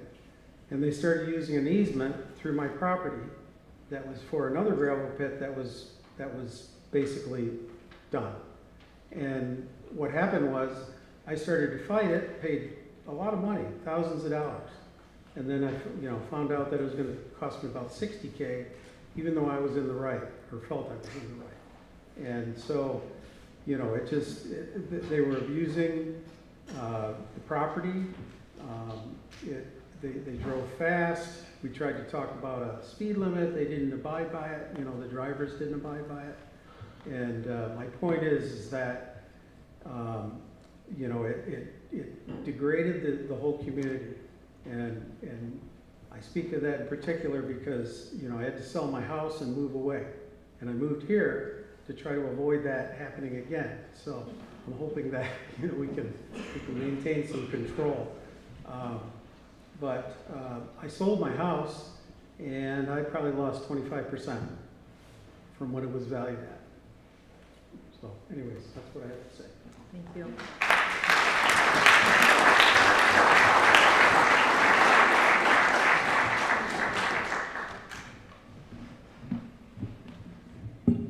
I'm Greg Kirby, and there's been a lot of good discussions here, which I think is great that everyone has their opinion, and I believe that there is good common sense zoning that should be in effect that helps protect everyone. And realistically, I believe in freedom also, and property owners should be able to do what they want to a point with their own property. And then at that point, I would say that I would really appreciate if we could get this on a ballot so that we all can vote throughout Banks Township to determine the best way to move forward with the zoning. Thank you. Thank you.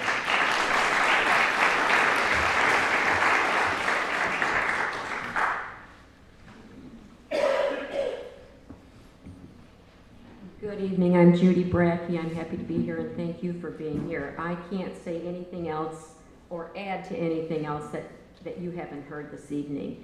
I think I'm very much opposed to you repealing zoning. I am for people's freedoms to a point. And I have pictorial pictures that I like to show people when they say, hey, Central Lake doesn't have zoning, there's not a problem. Well, there is a problem when your neighbor builds on your property line and you can't open your door to get out of your house. I have pictures going up and down streets in Central Lake where people are building on top of people. To me, that's not freedom. That's not freedom to be able to live in peace in my community. And I'm happy to give you these pictures because I drove around and took pictures of what's happening in Central Lake. I don't want that to happen in my neighborhood, and I don't think anyone in this room would like to have someone build a house so close to your house it's not safe. Nor do you want to open your door that you can't open your door that doesn't hit your neighbor's house. And that is happening where there is no zoning. So I'm all for freedom, but freedom for myself and for my neighbors. I think if we have a very common sense approach to this, we can all be happy. If we do no zoning, a lot of bad can happen to all of us in this room, and that is not what anyone wants to live in. So thank you very much. I appreciate you listening to our comments tonight, and if you're interested in these pictures, go and drive up around Central Lake in their neighborhoods and see what's happening when zoning was totally repealed. Not freedom for all. So thank you.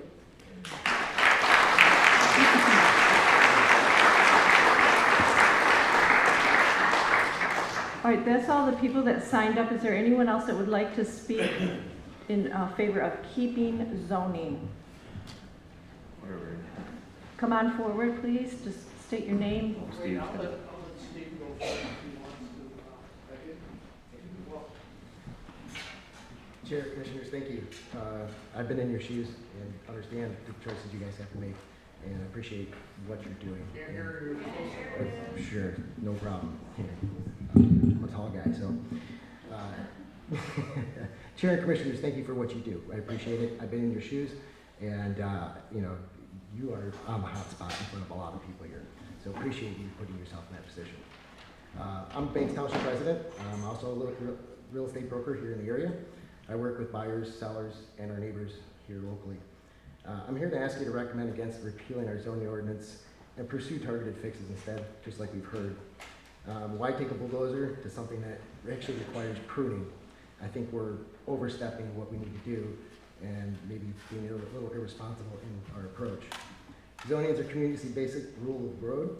It puts enforceable standards in place, setbacks, buffering. We've talked about all this. But master plan, you know, excuse me. If we repeal zoning, we lose those enforceable tools. A master plan can guide us, but it isn't law. Without a zoning ordinance, there's no local site plan review, no ZBA, and fewer ways to prevent incompatible uses, as we talked about. I'm not saying zoning is perfect. I've had my own frustrations with it, and I support practical updates. I do hear you guys. I do hear the Canowitzes, I hear the Andersons, and they're valid concerns. But throwing everything out, including the Planning Commission, creates a vacuum that will be far harder and more expensive to rebuild later. It also leaves us relying on after the fact nuances enforcement rather than clear upfront rules. So path forward, I'm recommending that we table the repeal and open a 90-day work session series by creating a task force by the community members to target specific fixes residents are asking for. We heard a few of those tonight. I think we can tackle some of these. Direct council and staff to draft amendments that solve those issues. Example, simplify site plan thresholds, clarify special uses, adjust setbacks where appropriate. We have a housing problem, but we have a mobile home restriction in this township. Why? So there's a lot of things that we could change. If the board ultimately adopts a repeal anyway, state law gives the residents a referendum right, so the entire community can decide at that point. I prefer we solve this together, as neighbors, with measured improvements and protect our property rights, neighborhood character, and out of our shared waters, rather than create months of division. Please keep zoning, fix what's broken, and protect Banks Township future. Thank you.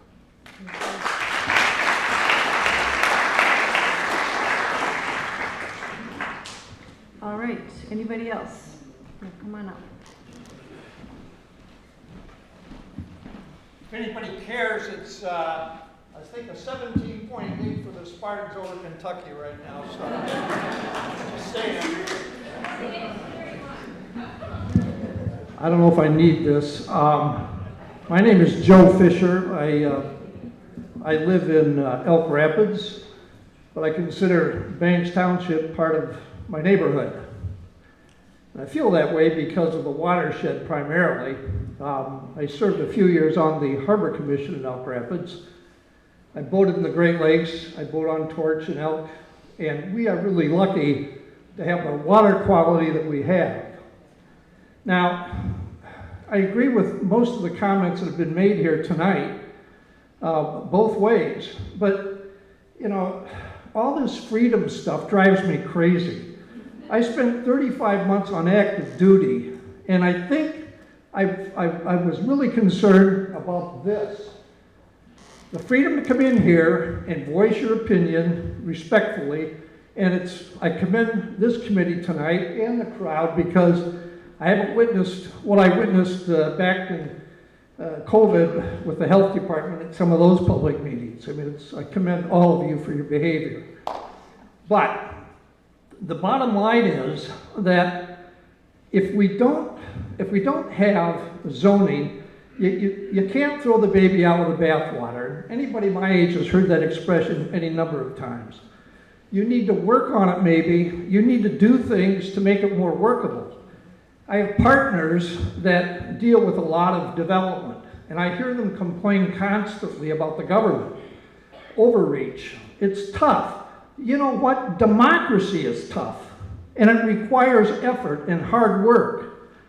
But not one time when I was on active duty did I care about whether some guy got a gravel pit. If he wants a gravel pit, let him comply with the rules, and if the rules aren't workable, then change the rules. I mean, the reason that we have those things is so that we don't have the things that Mr. Richards talked about, and that is having foundries next to daycare centers or whatever horror story you want to conjure up. So don't throw that out. It's just a bad idea. Thank you.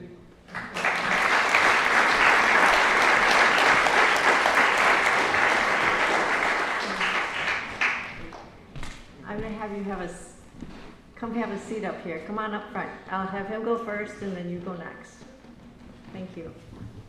My name's Steve Foley, and I'm from Forest Home Township, so I'll keep it brief because I'm not one of you.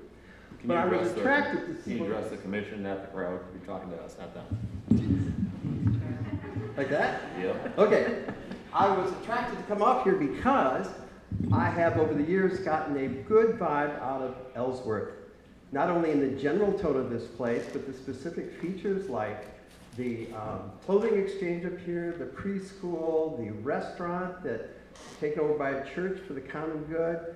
That's kind of Ellsworth. And so I get here tonight, and sure enough, a huge number of people show up for an issue that's rather intense, and it's incredibly civil with lots of comments. So I just have one comment. I don't have a comment directly about what's going on with your vote, because that's up to you. In Forest Home, I'm very happy with the idea of zoning.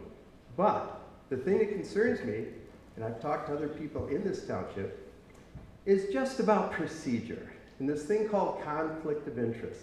It simply means that if you're an elected official, you've been elected to represent the greater good and the greater body and to do what is in keeping with their wishes.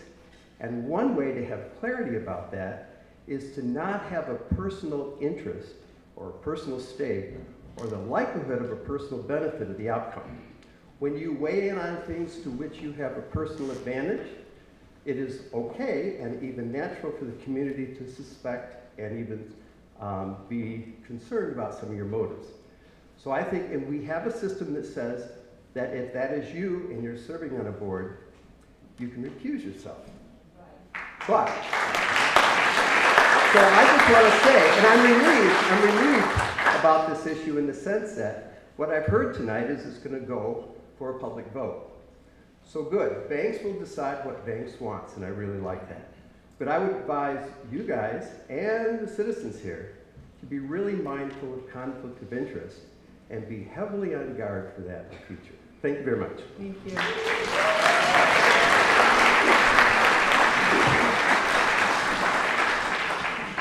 Hi there, my name is Shirley Johns. I've lived for over 50 years on Old Dixie Highway. I'm also about freedom and all about property rights. And with that said, I want the freedom to continue to have clean water and uncontaminated land where I live. And to eliminate zoning scares me. And I'll tell you why. In early 2000, Fox Mission, which is upstream from me, they clear-cut 70 acres of land, and they put up semi-silt to stop to protect the wetland and the creek that runs behind my house. Then winter happened, then spring happened, and when the spring runoff happened, all that silt and debris went into the wetland, went downstream, filled up the creek behind my house and by my gardens, and flooded everything. I came back here and talked to the Planning Commission about that and said, what are my repercussions? And was told that, well, I had to go to soil conservation and get a permit, and I had to go to DEQ and get a permit, and go to these people and get permits and clean up the mess on my personal money. And so I don't trust my neighbors to do the right thing anymore since that happened.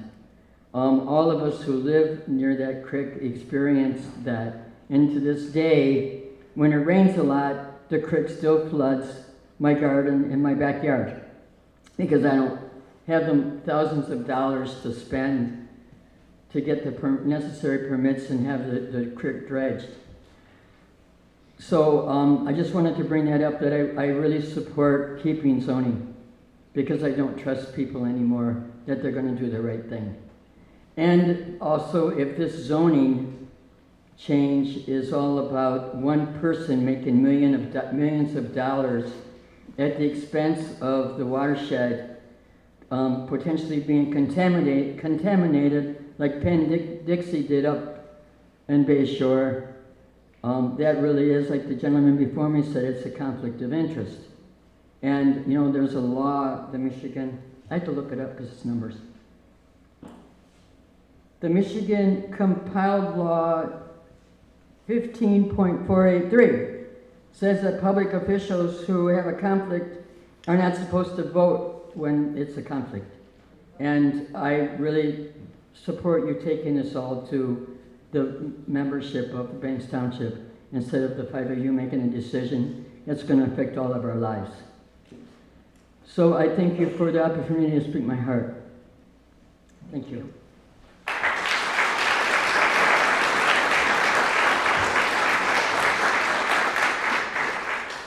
Anyone else? Okay, come on, a couple, 3 of you. From the way in the back. Oh.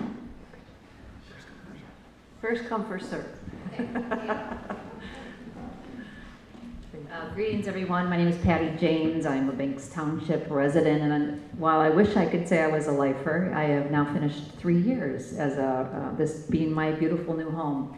And I searched all over the state, actually, when I was looking at where I wanted to live, and I have to admit, I pulled zoning everywhere I went. I wanted to know what my rights were going to be, what I could expect when I lived in that area, what my taxes paid for, etc.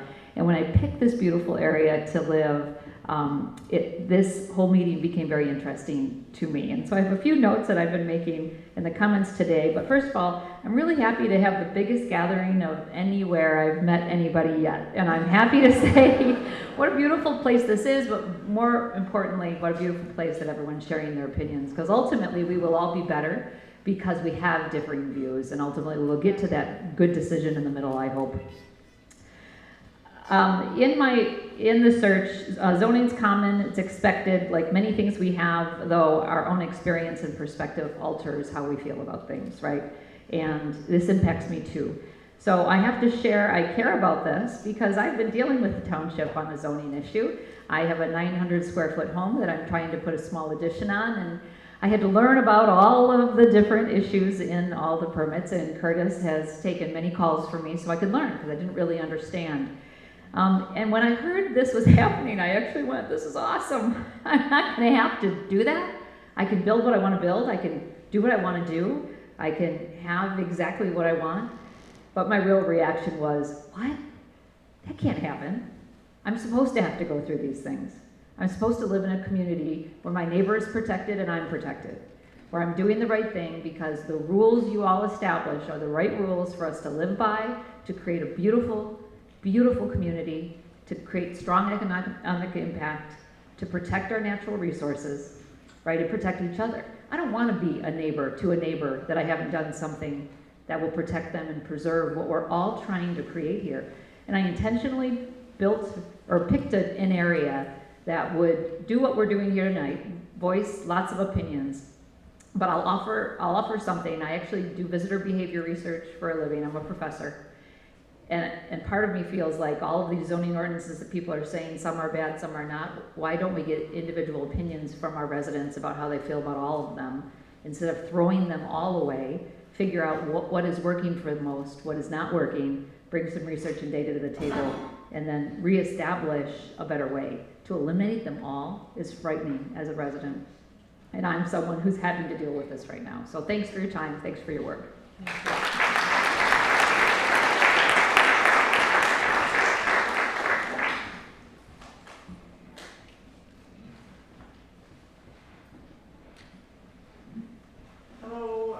Zelenak. I am a Central Lake resident in the village. I also get to run our local conservation district. And while I appreciate, pardon me, what everyone is saying about zoning, you obviously have a big decision on your mind. But the thing that I want to say is that if zoning disappears and a big mine goes in, I have very serious concerns of the impact for our community. Not just Banks, but the water all the way to Elk Rapids. So please, consider that when you make this decision. It's really important to everybody in this room, everyone in this county, everybody in this state who comes to Antrim County for the beauty that we have. Our water quality is number one. Amen. Thank you.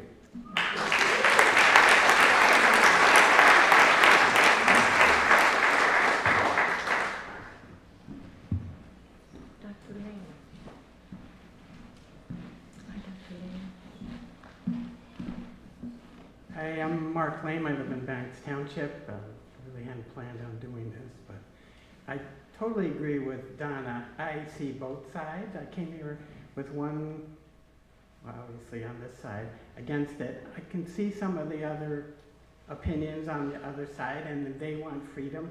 But when their freedom impinges on someone else's freedom, that doesn't seem right. And I believe in democracy, in which case the majority rules, and there should be a negotiation. So options I agree with. Do we just take out, you know, things that aren't good, revise it?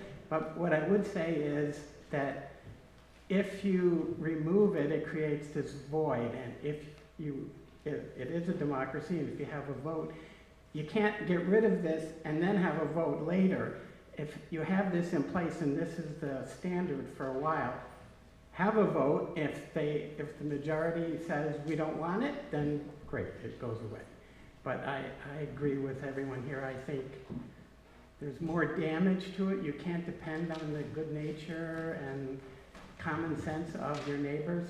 Some are great and others are not so great. So, anyway, thank you. I appreciate it. I know it's really helps.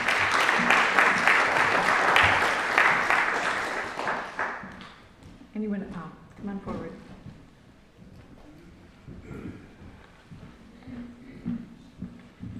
Hello, Commissioners. My name is Jacob Waterman. I actually live in Delta Township, but tonight was not what I was planning on doing with my evening. I was actually planning on being in the woods with my family, participating in tradition on my vacation.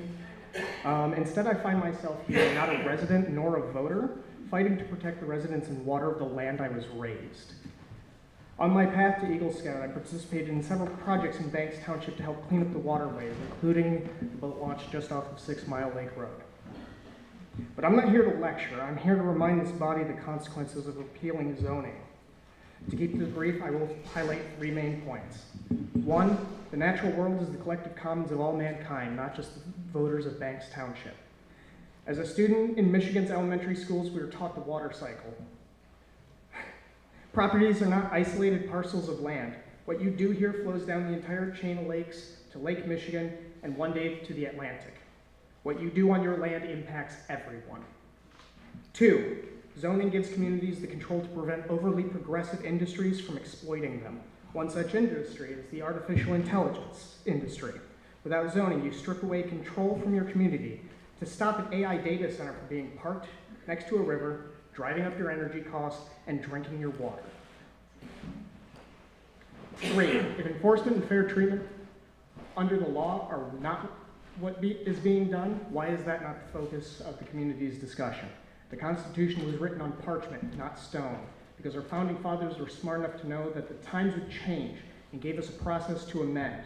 Part of that process is what we are exercising tonight, coming together, deliberating, forging our own covenant in the community. Zoning laws are not intended to be a bludgeon used in lawfare, but an agreement of self-restraint. As Jesus said in his Sermon on the Mount, the meek shall inherit the earth and shall delight themselves in the abundance of peace. Psalm 37:11. Please protect not just my family, but the families of everyone here, including yours. Now, if you'll excuse me, I have to get out to the woods.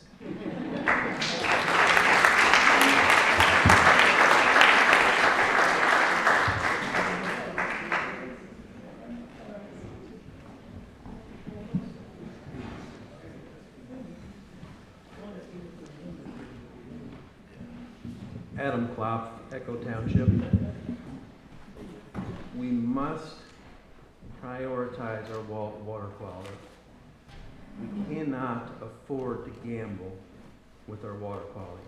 So I'm asking you to put as an absolute top priority, water quality. Also zoning, good zoning, is a benefit to the community. It's important that you maintain good zoning. No zoning is a free-for-all. And so some examples are the poor property owner that had the Dollar General put up. What a bummer. Also the example of the pool, where zoning seems like kind of a, why should I have to go get approval to put a pool in my place? However, if the adjacent property owner's home is a little lower than where the above ground pool is, when in some number of years the above ground pool deposits thousands of gallons into the neighbor's yard, neighbor's home, that's where zoning is an advantage. So zoning certainly serves the community. You must have good zoning. And I guess the last thing I would say is, it does sound like an issue here is this gravel mine. It sounds like it's not a gravel pit, it's a gravel mine. It sounds like there's an issue here. And if that potentially is going to affect our water quality,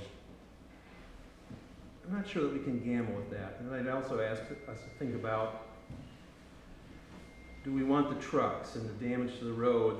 What's really the financial ramifications to our greater community? Is this gravel mine that sounds like it's entwined with this issue of zoning, is it an advantage to our community at large or not? So I'm asking you to really think about those things. Thank you so much.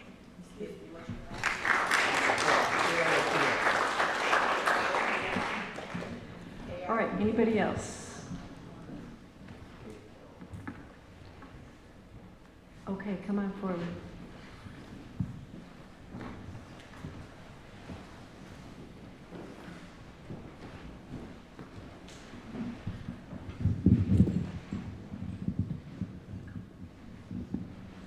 My name is Frank Kershaw. I was born and raised in Ellsworth. Actually raised where the gravel pit is right now, on that property. My parents sold that when they got ready to retire. I'm not opposed to the gravel pit. I think everything should be secure. Know that they're doing it correctly, and it's not going to be a problem. And I would also like to know if there has been any testing on the property that I grew up on to see if there are problems with that, because this gravel pit is going to attach to that. I still live in Banks Township, a mile from here. And I think the people here haven't changed a lot. Everybody wants to be happy, healthy, and live like we should. Thank you. Thank you.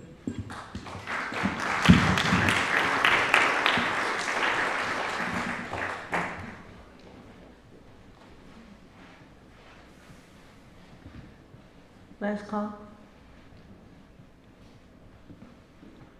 Okay, let the record show it's 8:08 and the public hearing is now closed.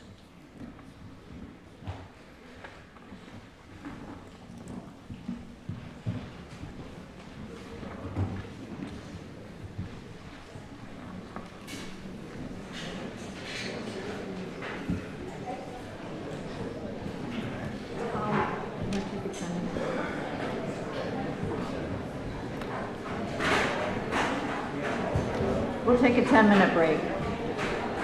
Our meeting will resume at 8:19.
Conversations, we ask that you take them outside or have a seat.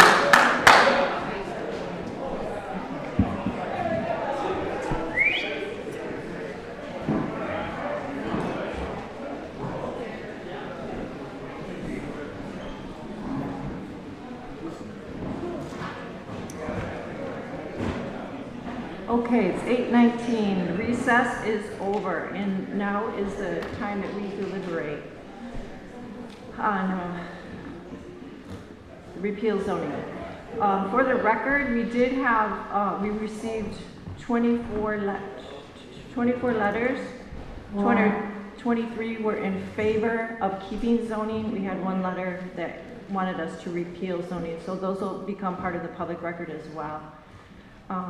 Yeah, so should pass this around here. I'm pro zoning, of course.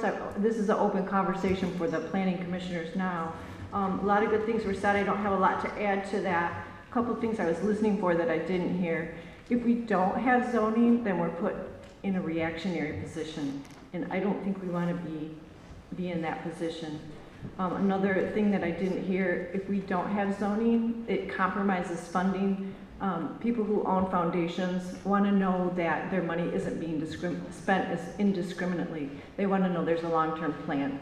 So it puts us in a poor position if we don't have planning, if we don't have a master plan. The last thing, the third thing that I want to say is really I don't need to imagine some scary what-if scenarios. To me, it's a core value. Locals should have say in how their land is used. We're the gatekeepers of our land, and I'm not willing to abdicate our authority to outside interests. If we repeal zoning, we abdicate our local control, and I want to have local say over local projects. I believe that this is a core value of mine. Private rights versus public interest is a tension. If there's too much tension, you drift into tyranny, and people rightly rebel. If there's no tension, you drift into apathy. Nobody cares, nobody takes responsibility for anything, and your community goes into decline. So that having the right amount of tension, that there's a ditch on both sides, but going for that middle road is what our goal is. And I think zoning is the best local tool that I know that accomplishes that, holding that tension. So that's what I have to say. Guys? My take on it has always been, it needs to be common. Just bring over, I'm not gonna hold it. Okay. Breaking stuff. That's what's right. It needs to be common sense. The people that reached out to me, whether it's been texts, phone calls, in person, is that it's common sense and fair across the board. The biggest complaint is it has not been enforced fairly across the board. I was kind of keeping a tally on talking here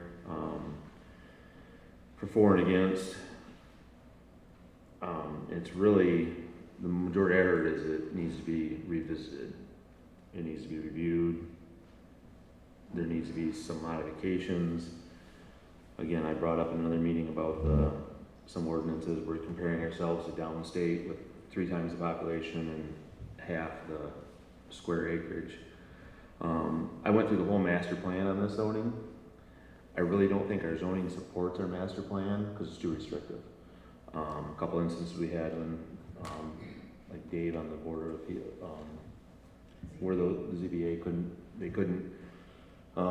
do the addition on their house. Or in the grand scheme of things, really didn't affect anything. It was kind of, it should have been okay. The zoning is so restrictive that there's no allowances that can be made just because how it's written. And it just comes down to it's too restrictive in areas because there's no allowances to be able to come to for a special use permit or a variance because you're like, nope, you can't do it. What I'm hearing is it just needs to be redone to the point where it needs to be common sense and not so restrictive. And again, like I said, going through the master plan and going and reviewing where people have asked for this use permit or this, and it hasn't been allowed. Really, if you look back, and it is against the master plan for some of the things I found that weren't allowed because of zoning. So. I think one takeaway for me out of all of this is that kind of to coincide with what Travis says, I think we've hit the exact extreme of where if we don't start to apply more common sense and not make it so it's so restrictive on every single avenue, it will come to a head with more people to where we lose zoning. And I honestly think that there are more people in the middle on this than there are extremes saying we either have to have it, or we need to get rid of it in its entirety. I think that there is a very large middle ground between the two, and we need to have the conversations. And another thing, everyone that was here today was super important and powerful, but another thing with that is if there are things that you don't like or don't want to see or things that need to be changed, use the power of your voice in these particular facets, whether it's writing the administrator or showing up to meetings. I think this is a continuing revolving door that needs to happen if we want to see change. People still need to attend. They still need to be active within the community.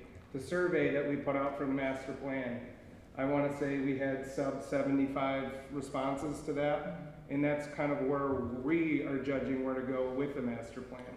So active engagement within the community is one of the most powerful tools that you have, and it shouldn't just stop tonight or stop in the near future, whether you agree with what's going on or you disagree with what's going on. Staying active within what we're doing here is how we find the happy medium, no matter if you agree with it or not. At the end of the day, I think that we need to make changes. I think getting rid of the zoning in its entirety is not the best path forward for this township, and continue to use the power of your voice. If you want to make change, use that power. That's the only way that we know how to do that, because we can't do this based on what we want to do. We're doing this based on how many people show up through the door and have the conversation of things that they want to see change. You stole everything. I'm pro-zoning. Everyone probably knows that I've said from the beginning that zoning is not perfect. It's a living document. It can be changed. As Donna mentioned in her statement, 0 people show up to these public hearings. This is amazing. Thank you all for coming. But like Tyler said, if you don't show up then, we have to make a decision, or the previous board needed to make a decision, or the next board needs to make a decision. Without your voices, we're making one side or the other angry at you. We're not, there's doesn't seem to be a middle ground if we're just sitting here thinking what's best and we're getting misinformation, or again, back to a survey of 75 people that's hardly representative of everyone that's even in this room tonight. Again, I keep hearing it's too restrictive, it's too restrictive. I have yet to hear a specific instance. This is what I ran into when I was doing X, Y, Z, and how Curtis may or may not have responded. We all need to know this if we're going to get through this. I stand behind zoning. Richard, yeah. Sure. Well, as all of you know, I made a motion on the board to repeal zoning. And I did that because, like I stated at the time, when I was first elected to the board only a year ago, I said publicly and privately that I was generally in favor of zoning. I would have said the same thing. I'd like to see it simplified, streamlined. But I thought we have lived with it all of my life, and we've tolerated it. And so, but in the 1 year that I've been on this board, I'm very concerned about what I've seen and what it is costing our community, not only in terms of the actual amount that goes in from our budget to it every year. But the vast majority of the time that we spend on in all of these meetings, obviously the planning commission wouldn't exist without zoning, but even on the township board, the amount of time that we spend just discussing zoning, and that is not going to get any less if we're going to rework the zoning. It's going to get worse.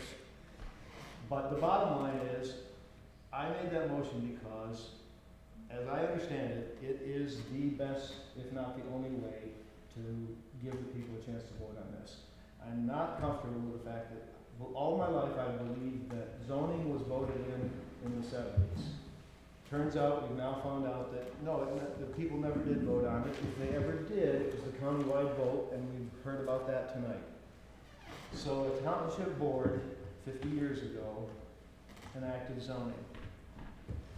It's gone, I think most people are agreeing. It needs some work at the least. But I think it needs to be voted on by the people. People have to have a chance to speak on this, and so I firmly believe that that's the only way. We need to repeal it so that people have a chance to vote on it. Richard, the people don't get a chance to vote on it though. The 51% that make up our non-residents that pay large dollars in taxes, everyone that lives in the village, although the village has got its own zoning, they're affected by our township choices. They get no say as well. So to say that it's going to the people, it's only going to part of the people that are part of our community. I don't think that a vote, I don't agree that it should go, I just don't think that it's equally distributed over everyone that it impacts. How can we say that a township board or a planning commission of 5 members can better represent what the people really want than a township-wide vote? I don't agree. Plus, I think, Dave, I understand there's a lot of property owners that aren't residents and so they don't get to vote. However, those of us who are residents and make our living here and have to make a living on our land, and or whether we make it off the land or not, and many of you do other things than farm the land as we do, I think that's why only residents get to vote. I think we have the most at stake, and very many of the people who are speaking passionately in favor of the zoning are not in that same situation. They are maybe second homeowners, they are not primary residents, etc. So too bad for them? Is that what you're saying? Pardon? It's too bad for them? Is that what you're saying? Well, No. we don't get a vote where they live. Right, I mean, no, it's, I'm not saying too bad for them, but I think that we have the most at stake, and so, and, you know, yes, they help pay the taxes, they have a right, they have the privilege to live where they want.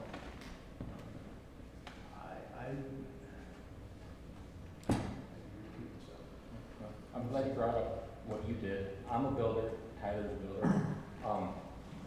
I fill out zoning permits all the time. I do it different zoning through different townships. Banks Township is extremely forgiving and as far as what's required of a zoning permit to do any kind of building. And Tyler may attest to this. It's a difficult process no matter what township you're in. We could probably make it easier, but I find it pretty easy to provide our administrator that is open-minded to meeting you on the job, going over any questions you have, working through any issues you might have. It's not that friendly in our surrounding communities, from my experience. Well, I would disagree with you on like the land split I tried to do with my mom and then my brother is I couldn't, again, call the township people. Got told I had to call a lawyer. I shouldn't have to call a lawyer if it's that complicated. I should be able to read it, common sense, and understand it. And then when I call the township employee, because I want verification, I shouldn't get, I don't know, call a lawyer. I should get a black and white answer to tell me what to do. If it's too complicated for that, then it's too complicated. Because the township employees should know what your zoning says. So someone doing his job or not doing his job, we just get rid of the zoning because. No, I'm not saying, I didn't say, have you ever heard me say get rid of zoning? You have not, no. Thank you. But it ought to be where the lay folk can read it and understand it. And I go to not even that, even if the lay folk doesn't understand it, if the township employee doesn't understand it and the reply is call a lawyer, it's too complicated, too restrictive. And in that particular instance, I don't disagree with you, and I think that there, in that instance, there should be an avenue to where I don't have that answer yet. Let us, with our township lawyer, have the conversation, and then we get back with you. And you shouldn't have to do that on your own, because that's your own property, and that's what township resources are for. Right. And I completely agree with you. That is a BS answer, and it should be handled differently. And I'm not saying that you have ever said get rid of zoning in entirety. I struggle with the fact that if we have a very large percentage of homeowners within this community, whether they reside here full-time or not, we're not going to give them an option to do what they want, to vote on something.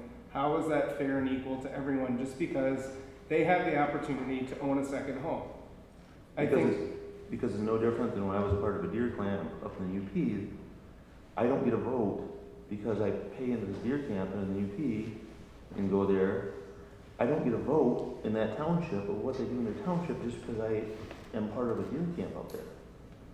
As a second property or a second home, I don't get say up there because I'm not a resident. Do you pay taxes on that? As part of the club, they do. So, yeah, but none of those members get a vote there. And again, and I think we can all agree, nothing in zoning is ever going to be perfect. I agree.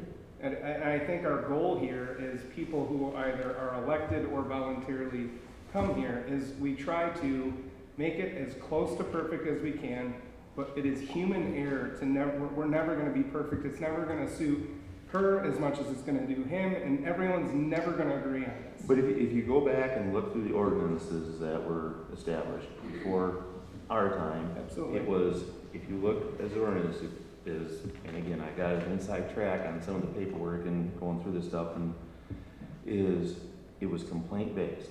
So this neighbor complains about something, and okay, we're gonna make another ordinance on it. And then what I've seen is ordinance upon ordinance, more zoning made, instead of saying, hey, you two, let's work it out and what's amicable for both neighbors. It's whoever got the loudest voice, we're gonna throw, perfect example is campers. You can only have a camper on 90 days. When Brian Dara built his house, it was 2 years. Put a camper on his property, he had 2 years to build his house. Because that was allowed use. Well now, you know, and as a school board member, I've seen it, where our school numbers are dropping. We've lost a couple teachers that we're gonna hire because we couldn't find housing. People aren't coming here to live with their kids because they can't find housing. And I don't disagree with you, and that is I don't think that is a northern Michigan-based issue, let alone a Banks Township issue. I think rural America in itself has been dying for quite some time. Mm-hmm. And I would love to take the time and do the average from Banks Township to every other rural part of America. And I'm not going to sit here and throw out statistics, but it has been a dying community for an extended period of time. And I wish that it wasn't. I wish that I had the avenue on how to fix that, but I don't. I think that you're right in saying that some of the ordinances have been because one person complained louder than that, and that's what we should be getting more people in the door and listening to them, and then having a conversation amongst ourselves and go, you know what, this isn't fair, this isn't right. And also getting people in your community, your friends, your neighbors, and have that conversation with your friends and neighbors and come in through the door. And I strongly believe that. I think that we need to get into rooms with people that we disagree more with and get out of rooms where we agree with everyone all the time. And that's what we should be doing, and having tough conversations and listening. Sorry, I'm a little worked up about it, but I wish. In with the good air, out with the bad. Yeah, no, I wish that we would do more of this and come in the door with passion and say, hey, this isn't right. And we listen to the population. And if we do that now, Richard, to go back to your point, we have an overwhelming amount more people, whether they live here or not, that are in here saying we don't want to get rid of it. But there's also a lot of people that are saying we don't want to get rid of it, but we need to revisit it. And it's the same thing on the opposite side.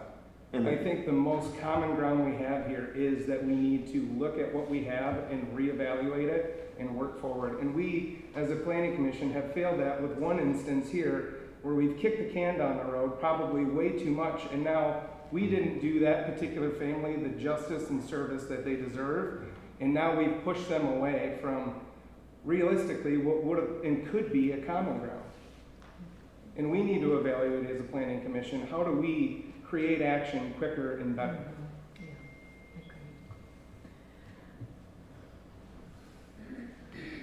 I think a lot of it comes down to is I think that we're kind of getting it kicked to us by the board too, where, and I guess that's my take on it, is that we need to start over. Not as far as over to get rid of it all, because that's makes a steeper hill to climb, but go back to where did zoning start? When did it get put in? Start there and make the board rebuild it with common sense, instead of every little time my neighbor doesn't like something I do, they get complaining, and we make a super restrictive ordinance against it with no I got it. Complaint based is on how it's enforced. Okay, this isn't public comment. This isn't public comment. A lot of this information out Is to have the board review it and start from scratch and review it. Well, it's true, ordinances do become antiquated. We have one on the table that we're gonna look at tonight, and you do have to look at them, and it's situation by situation. I've heard comments about people saying, look how huge your ordinance is.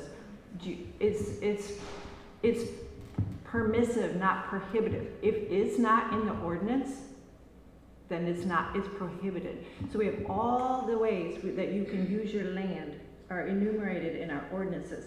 And if it's not in there, then you have like the special use permit situation. So they're in there for a reason. They do need amending from time to time, but I would hate to strip away that coverage from us and start over from scratch. I think you just have to take it case by case and start looking at it. So I would like to see us keep our zoning. You know, I noticed, so not counting the villages, which of course all have their own zoning, 7 out of 8, 15. 7 out of 15 have zoning. 8 out of 15 townships do not. Central Lake Township is the one township that actually has probably considerably more chain of lakes frontage than we do. There's a lot of focus on how critical we are because we're at the head of the chain, but there's a lot more water on the chain going through Central Lake Township. They don't have zoning. Well, that's with regard to gravel mining. That's the concern there. It's not homeowners on the lakeside. Right. There's a huge concern.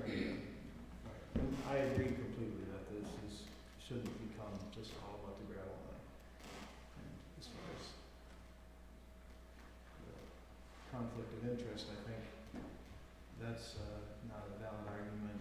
Every one of us has a conflict of interest so much that if you go down that road very far at all, everybody's got a conflict of interest. But I just don't see, yes, find some examples, Kathy gave an example, but I don't see some huge night and day difference between our township and Central Lake Township that makes us so much more desirable. I really question again whether we can really justify the cost of zoning to our community, to our budget.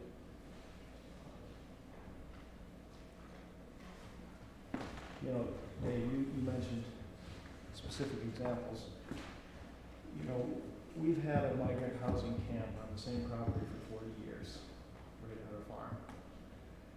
8 years ago, we got rid of 5 unsightly old mobile homes, difficult to maintain, and built a beautiful new facility that got statewide awards. I got to meet the governor. We got an award for that building. And, but then as soon as we finished it, we realized that our whole labor situation changed. We went from where we hired typical migrant workers that were sometimes families, sometimes singles. So we built that with 5 2-bedroom apartments and then dormitory style housing for 20 men. And so we really can license that for 50 employees.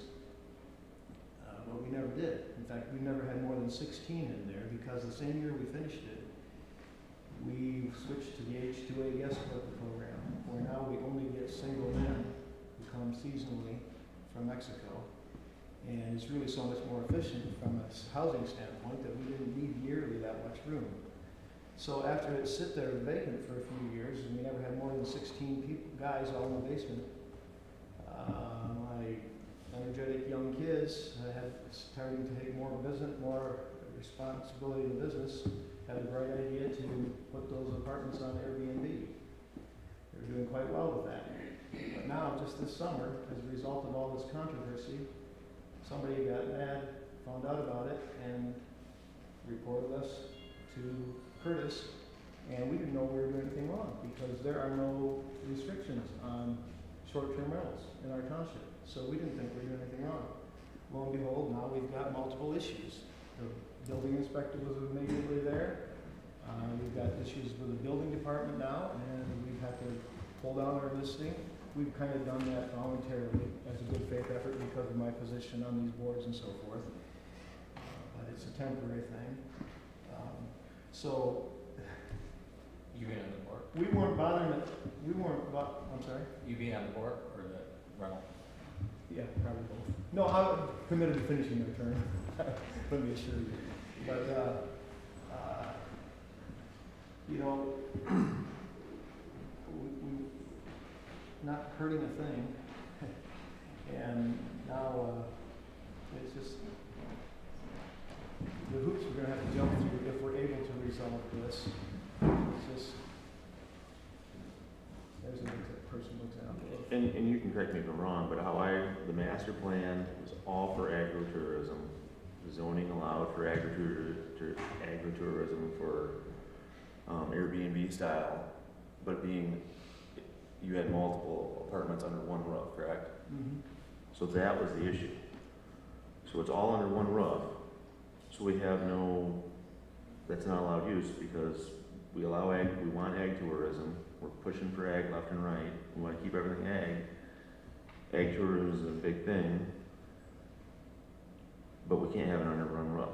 But we don't want a bunch of buildings. So you're saying you'd rather have them put 10 Airbnb apartments across this property, but there's no allowance, special use variance for what he did under our zoning.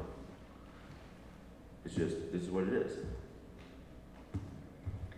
So there's a packet that we've been kicking down the road for 2 months now on addressing this issue that Richard brought up prior to him even being in the spotlight of his current situation. And we will address this. I have a feeling that we will address this at some point and make those recommendations or get the recommendations and be able to change that for our housing shortage. Again, I'm not saying that our current system works for everybody, but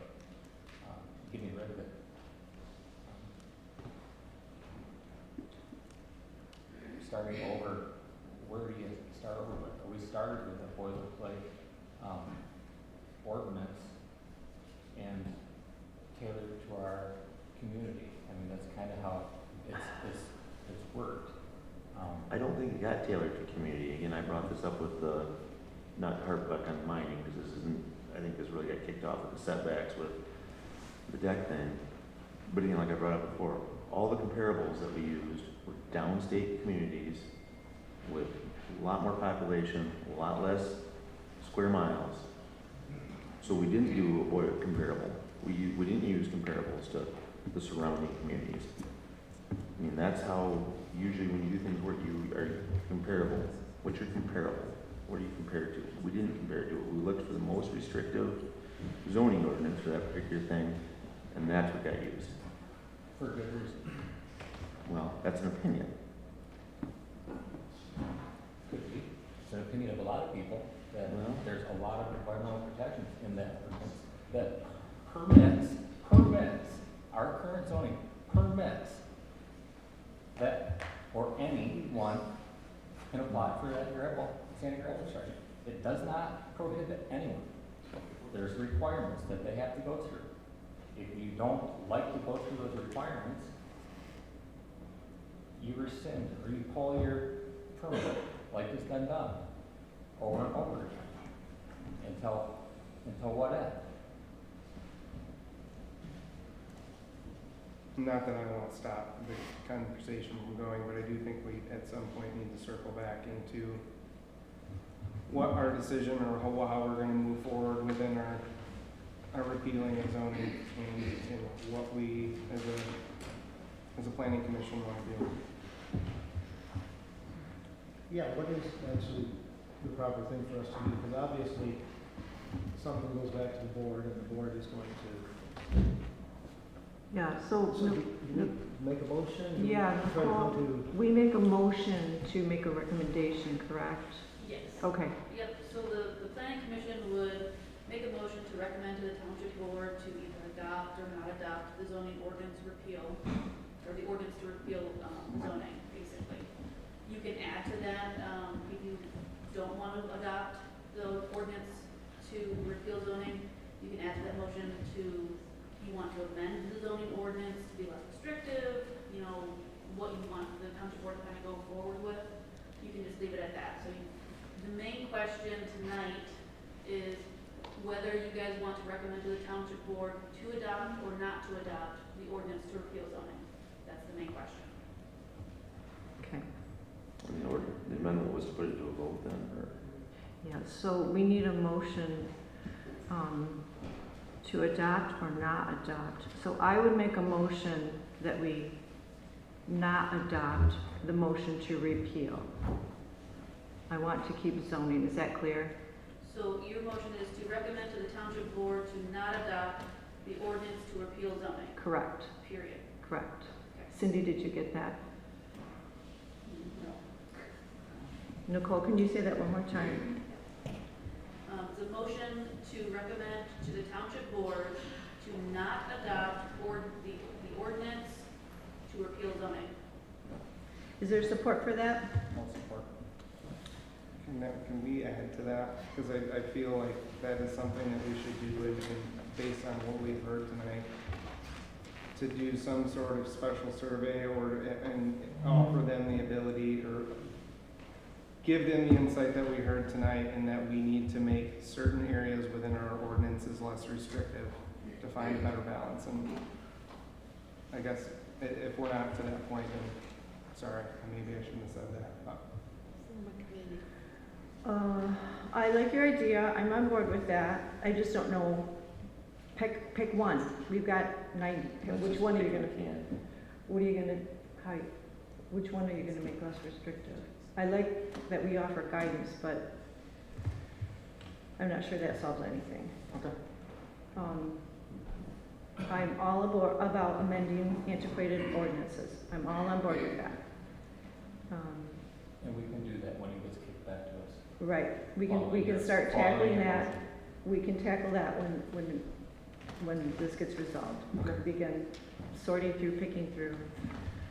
So I made that motion, Dave support, I'm gonna do a roll call vote. Dave Rasmussen is an aye. Tyler Strange. Aye. Patty Howes is an aye. Trav? No. Richard? Okay. All right, motion carried 3-2. So that recommendation will go to the board, and they have a meeting on the 24th, next Monday. So they'll take our recommendation, all the public comment, So and, they're not gonna do this at the next meeting. okay, The next step for this, it'll go to the township board. It also has to go to the county planning commission. Correct. For comment. Mm-hmm. The township board can take action, in this, at their December meeting after the 30-day comment period. So the township board's meeting is so close, there's not enough time to get Okay. any feedback. from Very that, good. so. All right. All right, we have another public hearing. Thank you for your patience. To Patrick Bearden and Kyle Price.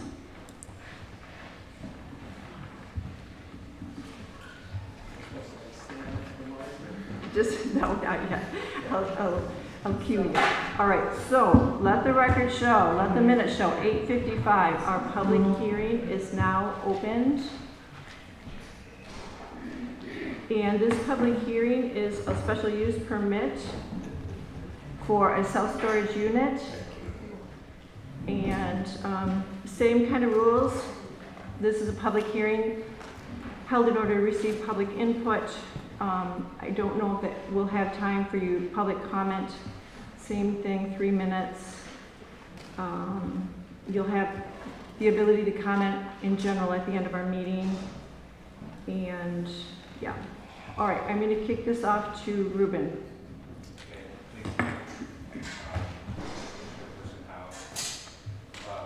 So this is a special use permit filed by Patrick Bearden and Kyle Price for a self-storage unit. Paperwork here at 9914 US 31 in Ellsworth, Michigan. Applicants North US 31. Applicants are Patrick Bearden and Kyle Price. Property is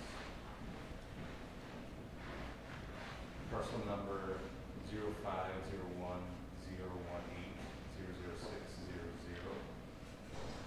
On this lot currently, there is a 9,000 square foot building that's currently used for commercial purposes and related improvements. The property is in the village manufacturing district that allows a variety of commercial and non-residential uses. The master plan designation for this property is in the village district. It's referencing the master plan. It's intended to allow a compatible mix of commercial and residential uses in the Atwood area. So to focus in on our staff report, our use classification for this application under section 6.08.3 item 10 is self-storage use. That's defined in the zoning ordinance, and it's a special use, so that requires the public hearing that we have today. So the applicant proposes to keep the existing building and non-residential use that exists within that building on the site currently, and then to add 75 individual self-storage units on the northern portion of that parcel, right to the north of the existing building. So that's the basics of the application. In the packet tonight is the materials that the applicant provided. Includes a survey that was done, a written narrative of the application, and a variety of other materials there.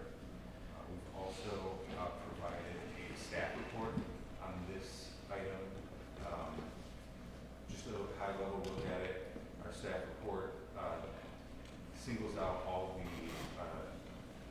provisions in the existing and adopted ordinance that applies to this particular site and particular application. So that starts with dimensional standards in section 6.09 and moves through the ordinance. So staff report doesn't contain all provisions in the ordinance, only the ones that apply to this specific situation. And then it includes staff findings there, findings regarding whether those applicable provisions are satisfied or not. They're based on the materials that we have provided. So I'm glad to go through any of those staff findings that we have questions on. The couple, jumping down to my summary of the report, there are a couple that we find that there's probably some question as to whether those standards are satisfied or not. Is the setback, the front setback required from the US 31 right of way under section 4.19 of the Township zoning ordinance, that's required to be 50 feet based on the materials that are provided. There could be some question whether that setback is met. Also, there's a provision in the ordinance stating that two principal uses are not allowed on the same parcel. That's prohibited unless they sort of function as one sort of combined use. So I think that is section 403 of the zoning ordinance.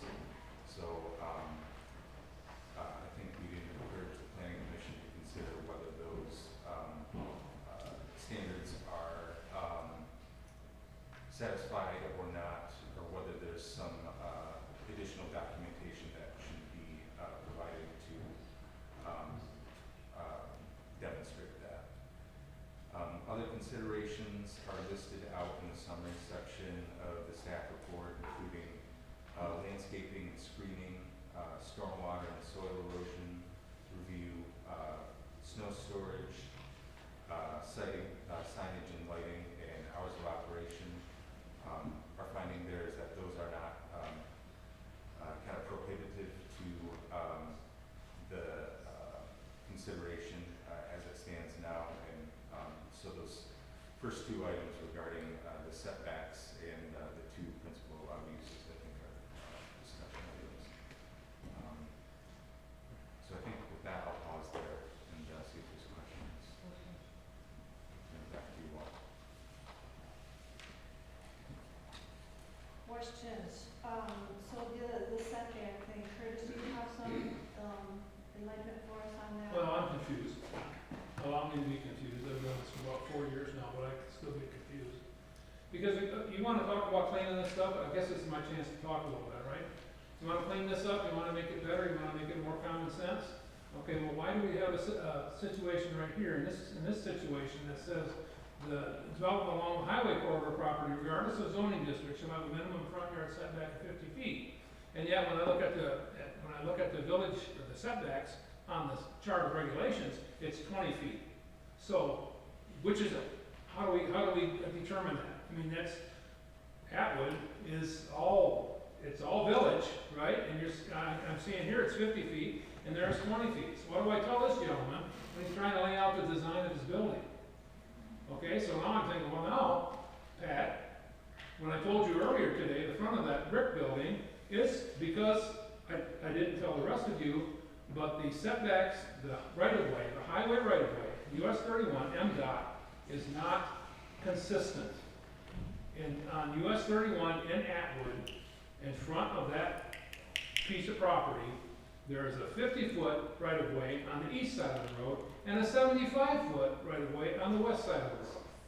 Okay, so, Dave, I believe you measured it off with a wheel, and you said that in the front of the existing Klooster brick building is 50 feet from the center of the road.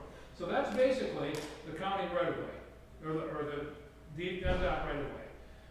So in my mind, he should be able to put a fence there if he's going to fence in his structures, because you can put a fence on your property line.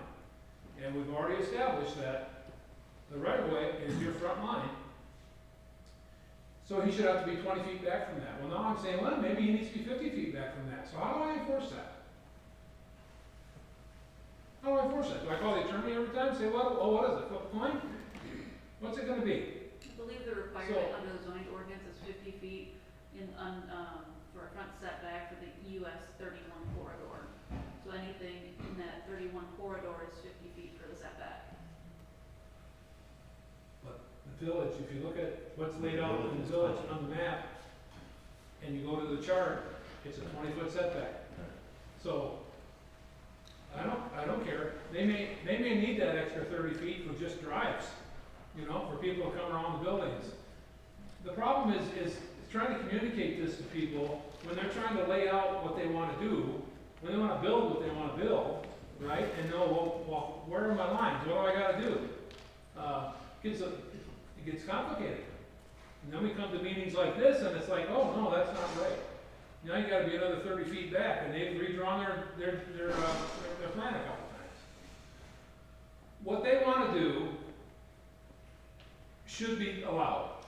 This should be a no-brainer. You want to talk about making it easier for business? This should be a no-brainer. So whatever this little stumbling block here of setbacks needs to be determined, and then tell them the proper, and then give them the opportunity to adjust their drawings, even if that they don't have that in front of you tonight. They just want to know so that they can get going and move forward. It should be a no-brainer. So, I don't know what to say. I mean, Nicole, if it's 50 feet, if it's 50 feet, then they need to be 100 feet back from the center line of the highway. Where you make that, that's where you start. And then Byers Road's screwed up too. It's a 66-foot right-of-way, because it's a county road. But from the center line, the right-of-way extends 50 feet to the south and only 16 feet to the north by the fire mark. 1932. So, you know, trying to live by the letter of it gets really complicated when you've got so many different sources of information, and you're trying to get stuff done for people. So, as far as I'm concerned, you know, I hope you guys figure a way through and give them the approval they need, at least to move forward. And I'm done.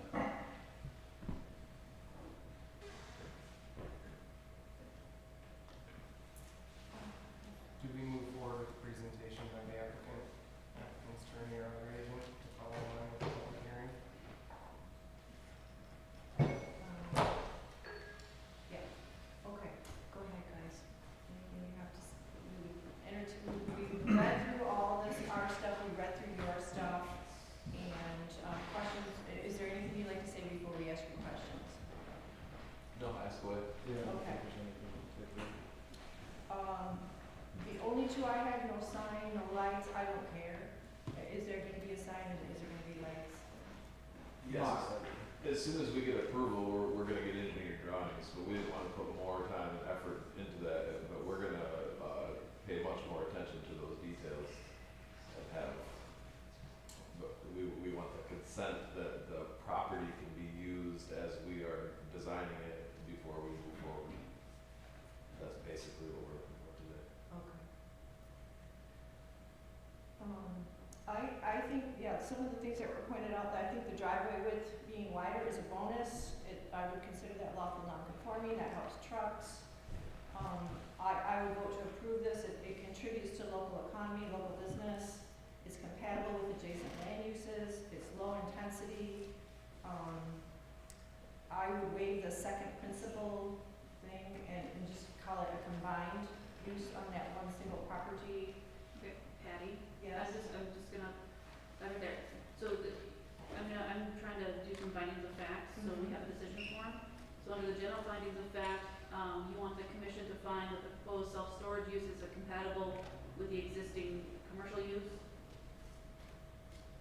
his adjacent, is compatible with the adjacent land use. I thought you were talking about the two principal uses on the Oh, property. yes, yes, I would waive that, and I would have it be combined.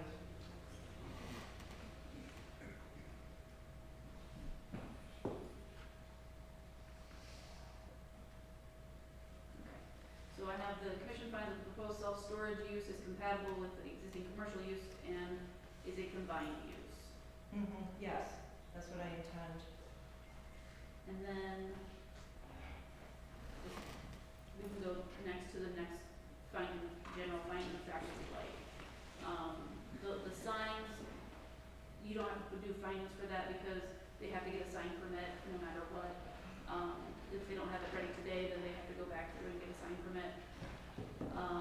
Lighting, I don't think there's anything in there that says anything about lighting. In their plan, I think they had some outdoor lights. They're directed downwards and not gonna illuminate the neighbors and, okay. So the lighting, that should be fine. And then, do you want, do a finding that the front setback is met? From what I'm seeing in the zoning ordinance as I was looking it up, the table of regulations says it is 20 feet for the village manufacturing district. I'm not seeing, and that might have been a mistake in the staff report. If it's based on that, then I think that this front setback has been met. Okay.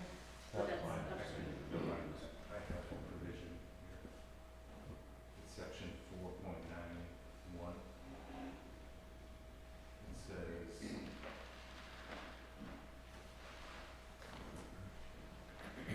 the highway corridor property, regardless of zoning district, shall have a minimum front yard setback of 50 feet.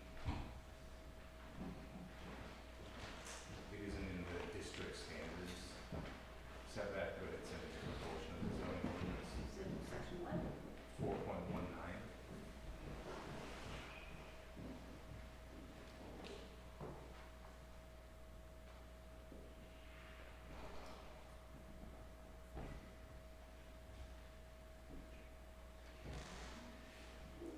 Okay, so it is 50 feet then, the front setback is 50 feet. All right, is that clear, guys? Front setback 50 feet. I would make that a condition for approval. And, Ruben, will they get a findings of fact packet? We're drafting the decision form for the findings of fact, And then they'll get. and they'll get that once we consider. So I guess I'm confused. One place it says 20 feet, the other says it says 50 feet. The US 31 corridor says 50 feet. Yes. Which is something that can be changed if you keep your zoning ordinance. We could change it. Here it is right now.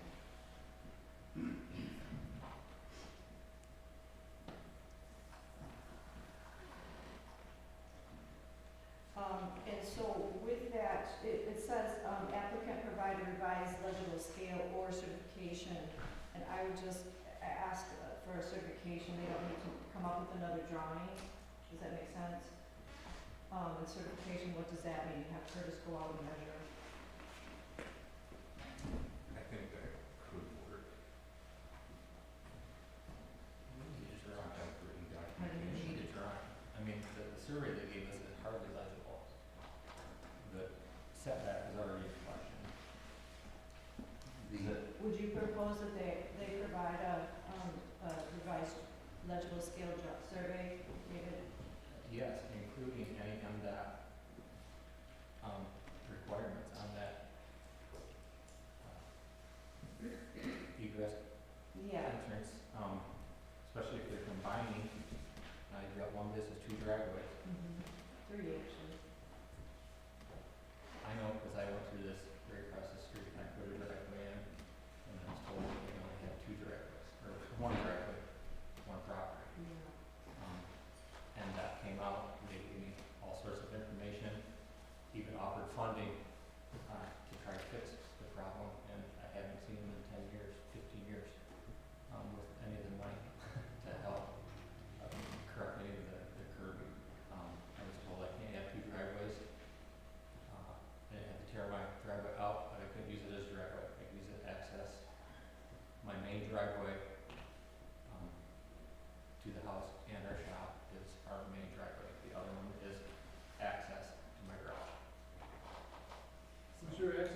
have Byers or Atwood, or off of 31? I would assume off by, or, yeah, buyers up there. So Byers, that changes it, then now you don't have MDOT, you got county, right, as far as access? Or are you saying the Well, we existing don't ones wanna are gonna be a lock them problem? into that, they might wanna be, might want access, from 31. They want their customers to do that. Again, it gets back to the layout of where the fencing, you got the fencing all around, that's right? Or not? Still up in the air. You don't know, okay. Did you well. guys, I don't have your application in front of me, but did you guys submit a site plan drawing of what you guys wanna do and what you guys wanna do? Right, but with now that? according to what we got from NDOT and the kind of skewed buyers road, how it, works down the actual corridor, we're gonna have to adjust that Okay. to conform. You guys have, you have that site plan, picture in front of you to see where everything is? I have looked at it, yes.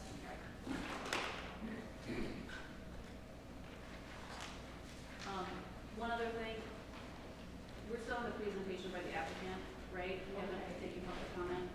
So before we get into any more deliberations, we should probably take public comment, unless the applicant has anything else to add to their presentation. Okay, at this time, we will hear any public comment that you have about the special use permit, the self-storage.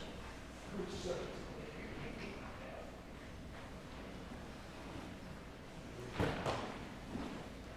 would just like to say, Donna Harris, Banks Township president, I would just like to say that this is an existing building. It's been there for, what, close to 90 years? 70? Oh, almost 70. Well, that's not 1946. And that building, the setbacks were non-existent at that time, even for MDOT. And so that should not be pertinent for setbacks at this point. If he was building a building or expanding that building along the same plane, yeah, you would have to deny that because a new building would have to be setback further and meet current setbacks. But for him to, this is a building, what do you call it, a lot of record, a building of record. It's been there for a long time. I would support that.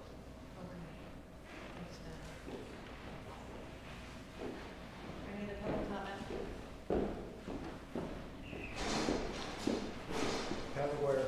The question that I have is in the intersection, because US 31 is not an easement, it's a purchase by MDOT. They own that property, it's not a shared property. Clearview Corners. Turn your switch up. Did you turn it off? Yes, I did. There you go. There you go. All right, Pat McGuire. My question is where MDOT is not an easement, it's a purchase. For those of us who have property on US 31, we realize that we don't own to the center of the road. We own, in my case, it's 150 foot from the whole width of the road, so 75 feet from the middle.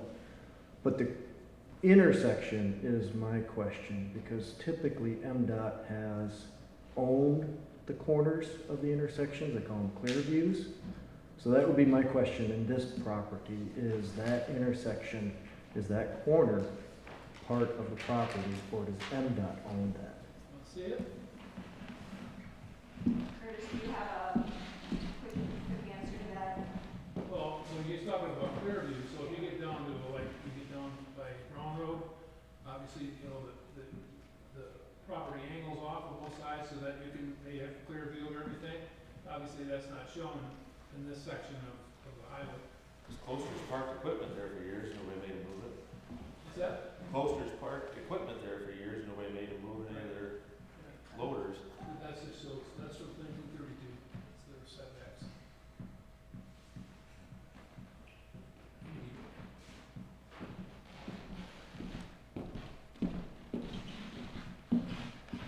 I guess looking at this, I don't know that this really answers my question. Well, as far as, do they own the clear view, like is that what you're talking about, on the?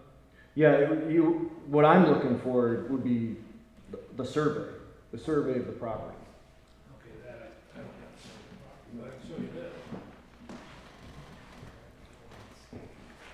All right, any other public comments?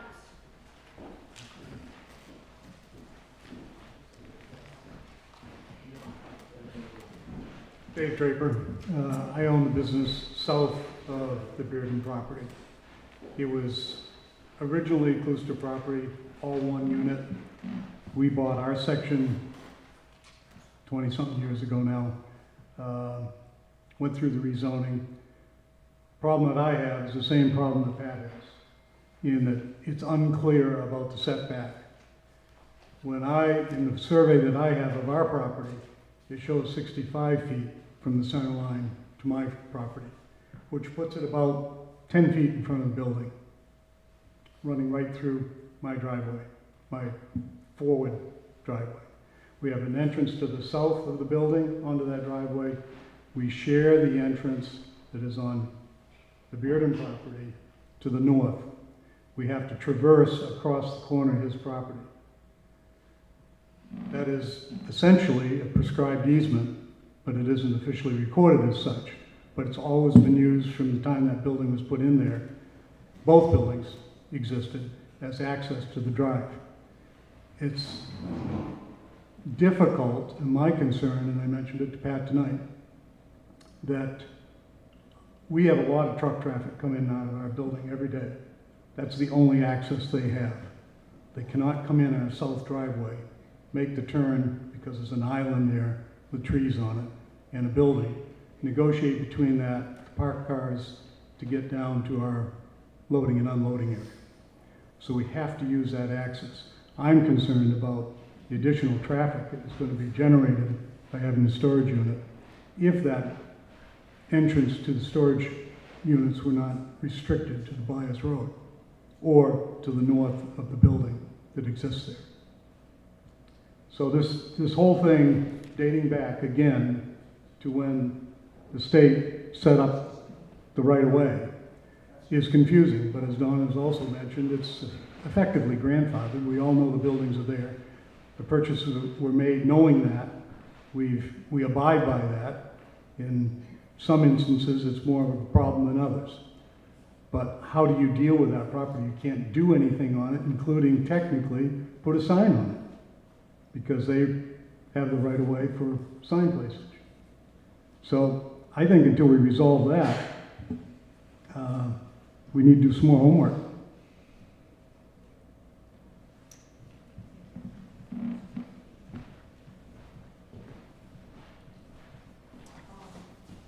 Rebuttal, anything you want to say to that? I don't think there's a whole lot to say. I mean, we just hope to get some kind of special permission to move forward with, if you guys want an updated drawing with new setbacks, we'd be happy to provide that with the consent to move forward. So we can't move forward without all of the information. They can't approve something that, your survey might show that the property line isn't where you thought it was, so now your building's even closer to the inside the setback.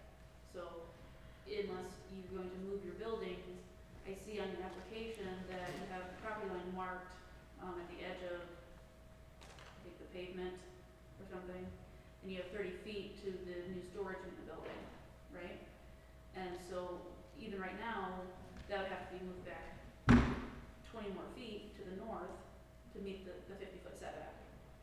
So we'd have to change that, because part of the approval process is approving the site plan, and that's the site plan that's approved tonight is what you're going to use to build your storage units. Does that make sense? Mm-hmm. So we can't approve something that we're not necessarily seeing. You can make that small change, saying, nope, you have to have 50 feet from the property line to meet the setbacks. That could be one small change, and you can bring that into us for the setback, for the site plan, and then we can approve that. If there's other things going forward with that, one amendment to the site plan is okay, but if there's going to be multiple, then the planning commission might have to just ask you to redo the site plan with this discussion, and we can go from there. I just want you guys to be aware of that, okay? So if we modify our drawings and we send them in, does it require another public hearing? Or is this something you guys can see that we've met the criteria and approve? How does that work, Nicole? If you have another public hearing? So you wouldn't make a decision today. You would continue basically the deliberations of the public hearing, to the next meeting, and then we can go forward from there and make a decision at the next meeting. So you don't have to make a decision tonight. Right. You can ask the applicants to make the changes that you've discussed, so we can, and bring back more things. Your next meeting is December 9th. I don't know if you guys can have that stuff ready by then, so we can move forward and figure everything else out. Okay. But that's, we can still continue on with the public hearing, where we've taken public comment, in favor of the applicant, we've taken public comment in opposition of the applicant. Is there anybody opposed to this application?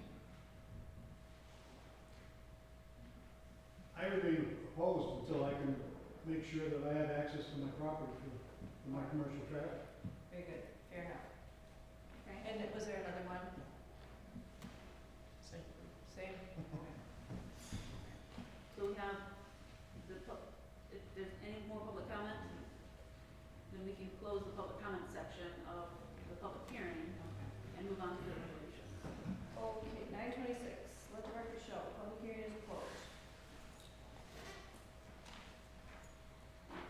Part of the deliberations is now going through the site plan, so you need the applicant to come back with the new site plans showing that the storage units are gonna be 50 feet from the property line, so they need the 50-foot setback, that's number one. And then we can go through the other, we can go through the other findings, basically, or the other standards of approval, to see if we need any more other information for you guys, okay? Ruben had gone through, in his staff report, to go through dimensional stuff, go through all of the principal use, we've already kind of talked about. The stormwater retention is another one that, we need to talk about, so basically stormwater needs to be kept on the property, you can't flood the neighbor's property. And I'm going very quickly and paraphrasing quite a bit because it's getting late. If you want me to read this verbatim, let me know, I can do that. So the application materials do not really provide a whole lot of stormwater calculations. That there will be new impervious surfaces and added through the storage and drive buildings. And then, so we can condition the approval upon written approval from the County Soil and Erosion and MDOT, confirming that the drainage requirement is good, or they don't need drainage requirements. That's something that can be done. That's a condition of approval that you guys can add for stormwater. Those are the three conditions I have. The NDOT review access points to ensure they have no traffic safety concerns, line of sight. Provide a revised level scale survey for the certification of the front setback, either or. And then the third one is the approval by the Antrim County under its soil, water, and soil erosion control program. Just after you grade it, I understand the property runs towards 31, but after it's graded, just to make sure that it's ditched properly. You need to. It does. It does. Okay. All right, then I would not use that as a condition for approval. You don't need approval from Antrim Council. Oh, excuse me. I do. Yes, we do. We absolutely do. I'm sorry. That's a county thing. So far I have applicant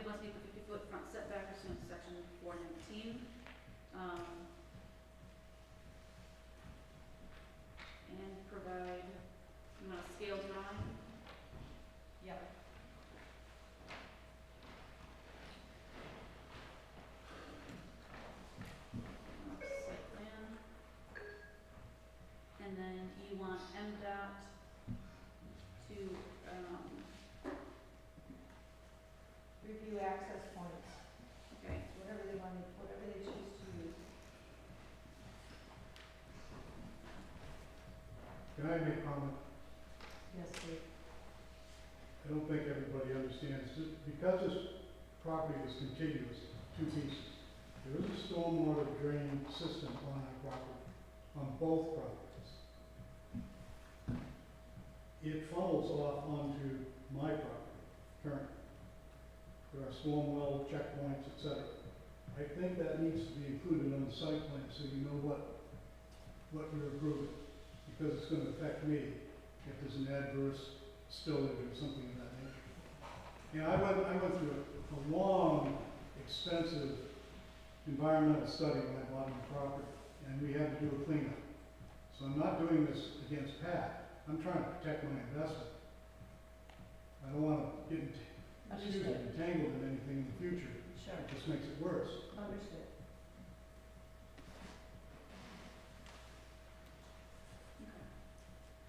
so that's the third condition would be review from, anti-soil erosion to make sure stormwater is retained on property. Correct. I think that will alleviate some of his concerns.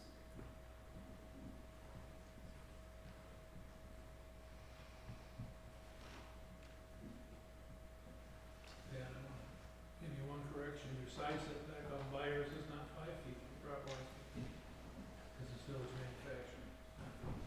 Okay.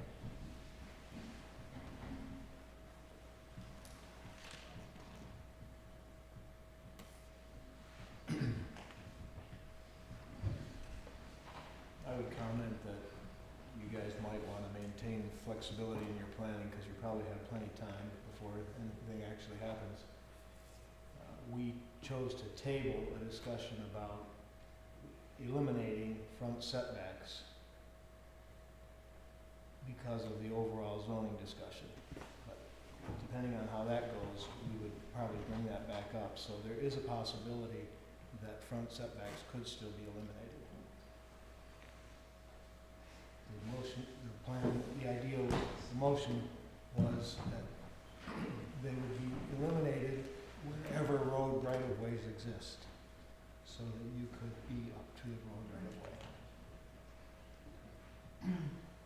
So, obviously now you're gonna have to do the 50-foot setback, but this could change and you could have another 50 feet to work with there.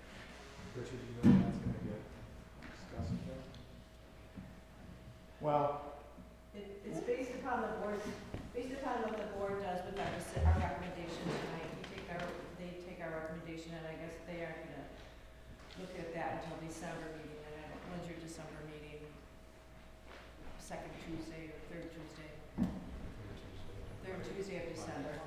Monday, or Tuesday, sorry. So we could potentially pay someone to modify our drawing to come back in December if you guys have changed your mind on that and say that it didn't have to be moved again. Potentially, but I don't know that we can't make a recommendation though on something we don't know what we're making a recommendation. Frustrating, but I understand. I'm not yelling. Yeah, I know, it's kind of crazy. Crazy, you're caught in a crazy time. Sorry about that. An amendment to reduce or eliminate setbacks it would take some time though to go through the public hearing process and go to the county and then get adopted by the board. So even if something like that were to come before you all as an amendment, it would take time. Realistically, any of the zoning amendments, even starting in December, wouldn't be effective until probably end of January, early February, depending on when meetings are and everything like that. So I don't want you guys to rely on the setbacks getting eliminated.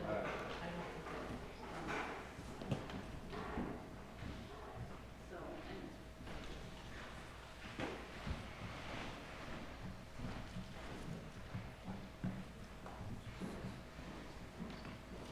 if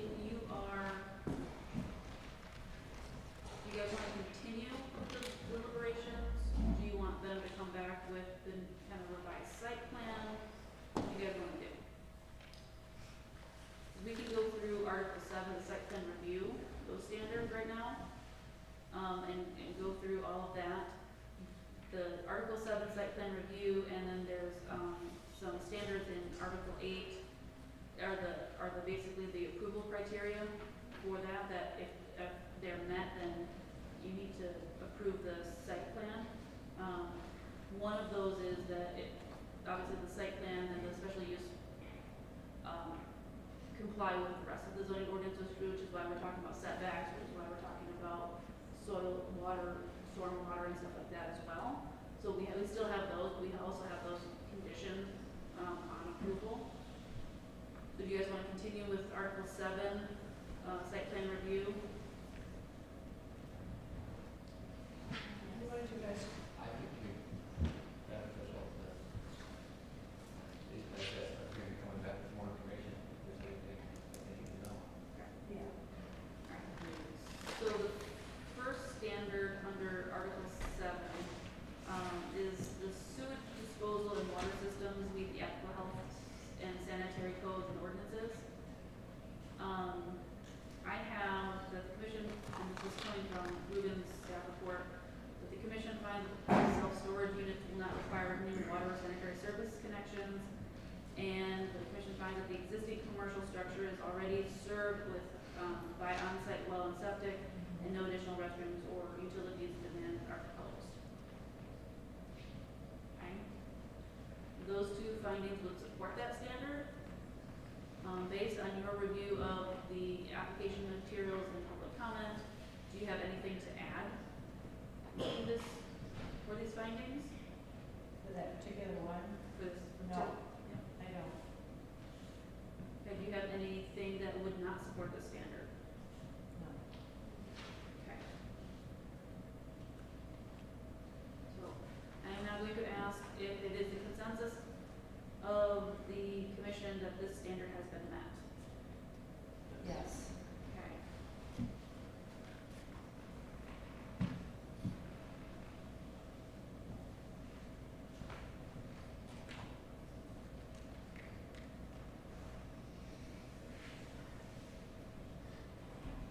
Number 2 under this is the location and nature of the use will not be in conflict with any principal permitted use of the district or neighborhood. I have that,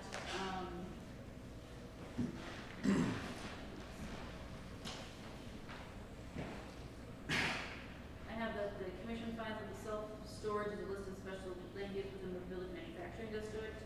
The surrounding area includes a mix of light industrial and commercial uses with scattered residences across US 91. The use is therefore largely compatible in type, though the scale and visibility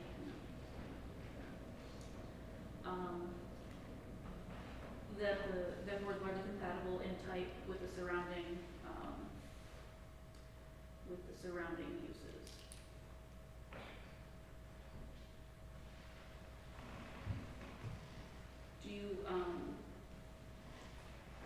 Do you agree with that standard? Yes. Or that finding? Yes. Okay, do you have any others? I do not.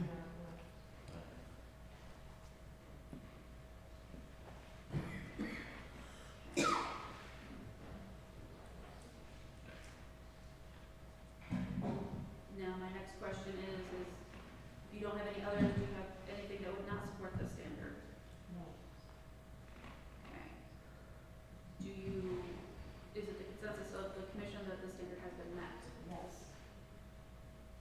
I'm only hearing one voice. Anybody else? Yes. Okay.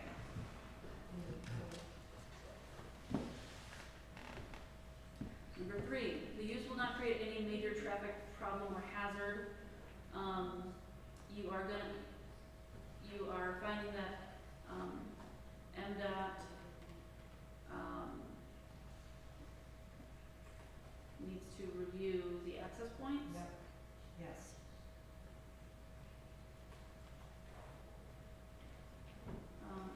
As a condition for approval.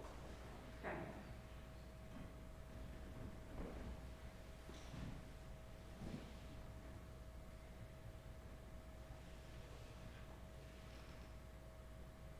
The other one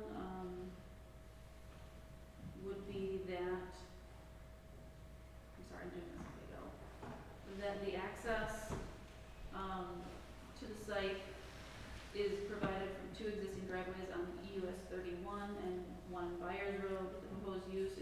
traffic generating compared with retail or industrial uses, but still add circulation to the corridor, which has many ingress egress points. Do you agree with that finding? Correct.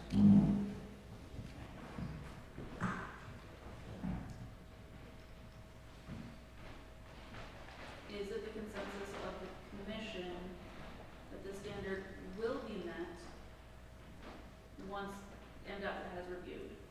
Yes.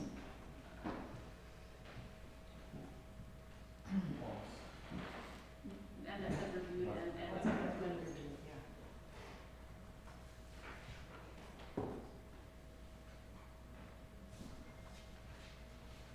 Okay. The fourth standard, the use will not be any more objectionable to adjacent or and nearby properties than would be any permitted principal use of the district by reason of traffic, noise, dust, vibration, fire, fire odor, fire hazard, glare, flashing lights, or disposable waste or sewage. The use is not expected to create substantial emission or operational impacts typical of heavy manufacturing or heavier commercial uses. Correct. Yes. Does everybody agree with that finding? Yes. Would it then be the consensus of the commission that the standard has been met? Yes.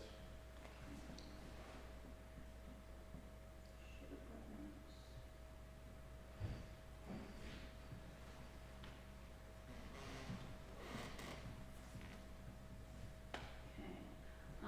5, the use will not discourage or hinder the appropriate development and use of adjacent premises and neighborhood.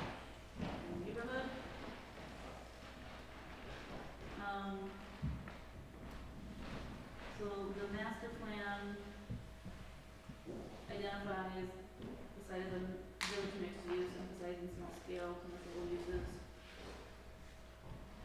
While self-storage is consistent with the corridor's commercial character, so self-storage units is consistent with the corridor's commercial character. That's one of the findings, one of the facts. So because the other properties around it are commercial in nature, this is also a commercial in nature building. The master plan does create this as a village mixed use, emphasizing small scale commercial compatible uses with residential development. You can find that is an accurate statement. But I will caution you that the master plan is just a plan. It's not what the zoning ordinance has been developed to do. This is a village manufacturing district? No. No. So that's what the uses are allowed for in there. So you can state that it's the master plan identifies the site as a village mixed use, emphasizing small scale commercial uses. This is also a small scale commercial use. You can find that as well. So, do you want to find that? Yes. It supports the application.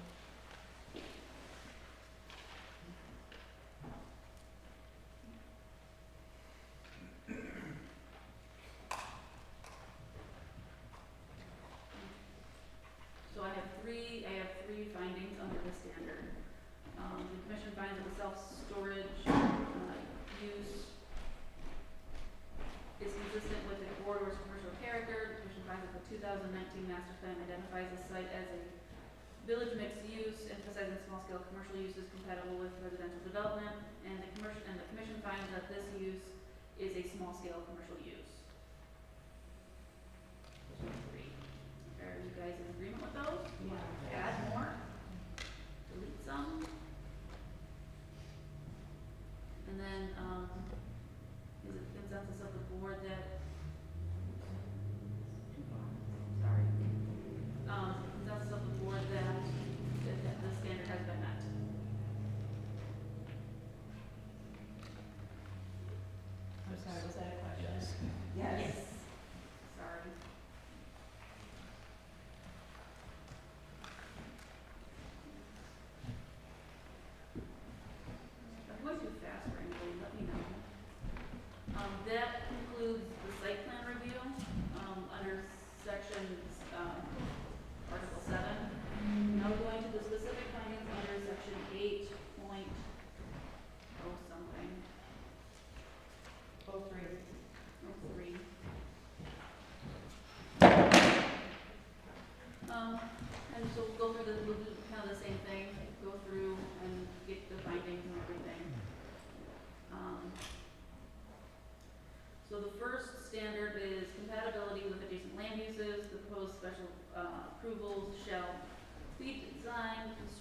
maintained to be compatible with the uses on the surrounding land. The site design of the proposed special approval shall minimize the impact of site activity on surrounding properties. In determining whether this requirement has been met, the consideration shall be given to 1, the location and screening of vehicular circulation and parking areas in relation to surrounding development.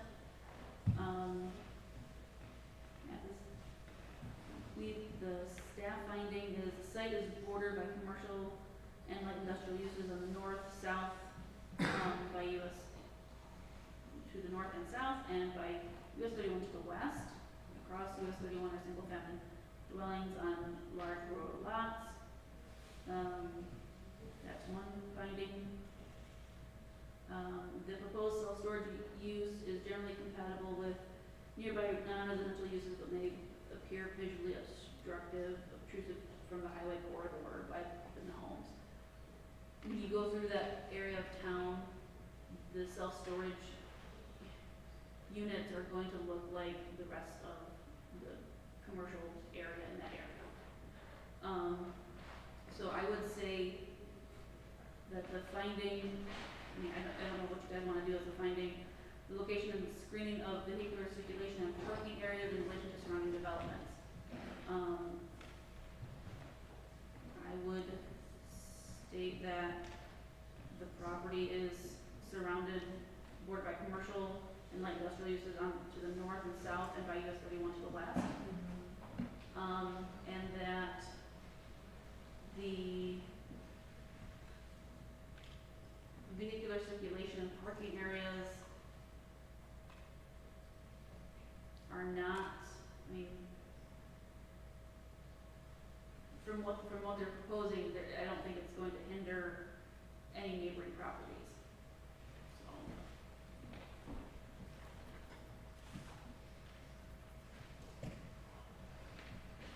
We're talking parking, not traffic. Yeah, so it's the circulation and parking areas, on the property, not pulling into the property, basically.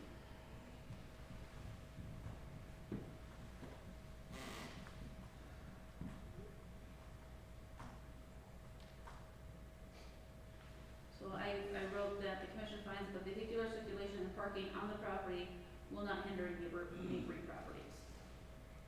Yes. Okay? So we'll just have that clarification. Do you have any other findings you want to add to this one? No. Going too fast.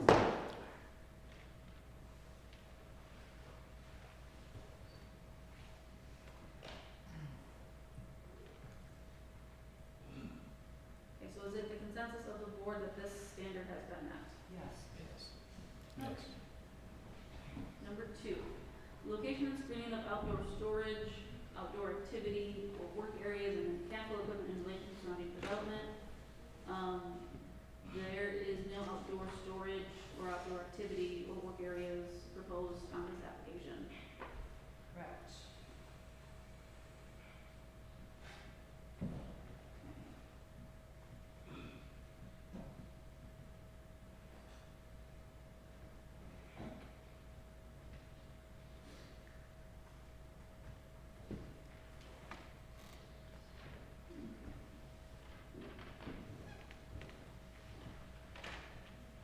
So is it the consensus?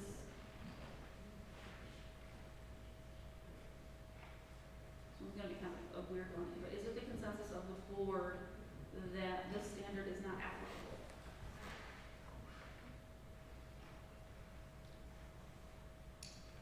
Yes.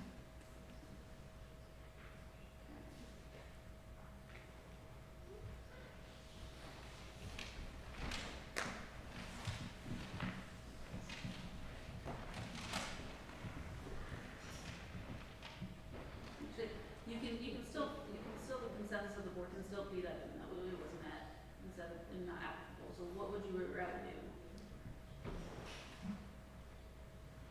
That it was met. Okay. And that's the consensus of the board? Yes. All right, sorry about that. Number 3, hours of operation for the proposed use, approval of a special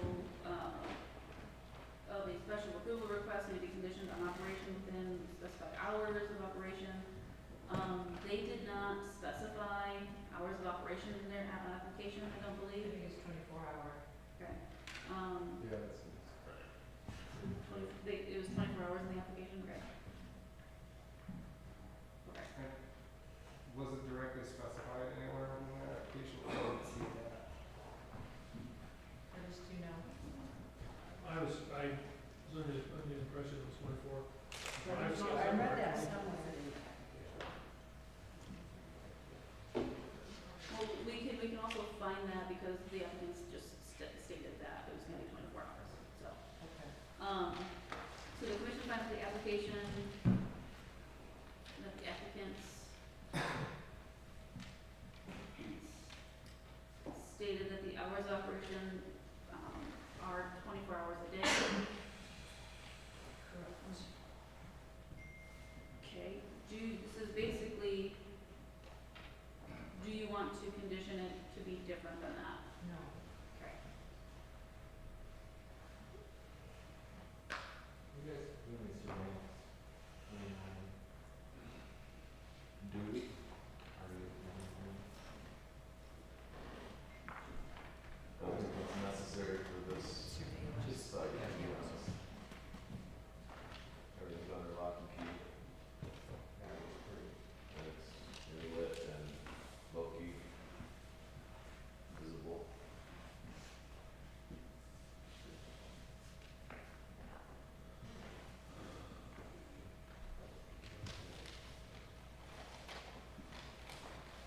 Okay, number 4, the bulk placement and materials of construction of the proposed use in relation to the surrounding uses. The commission finds that the buildings will be single-story metal structures that are oriented east-west, and that, I don't know, I mean, is it how the buildings are, the bulk, the placement, the materials, they're congruent with what's on that side of the street, the road, is that correct?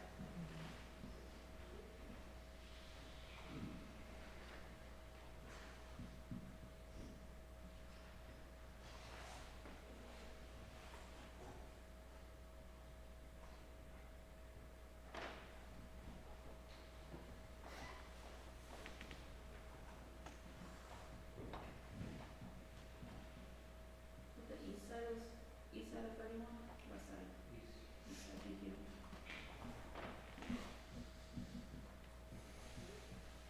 So I stated that the commission finds that the storage units are congruent with neighboring properties, storage unit material, building materials, are congruent with neighboring properties on the east side of, North US 31. You guys have any other findings you want to add to that?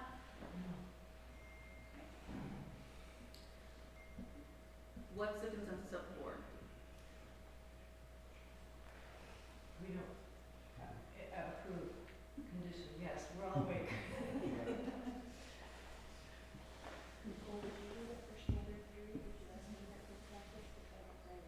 Yes, it was that it was met. Okay, thank you. So far, all the standards have been met. 5, the proposed landscaping and other site amenities, additional landscaping over and above the requirements of this ordinance may be required as a condition of special approval. Do you want, there's no landscaping or screening shown on the plan? There never has been. So I would not require additional landscaping.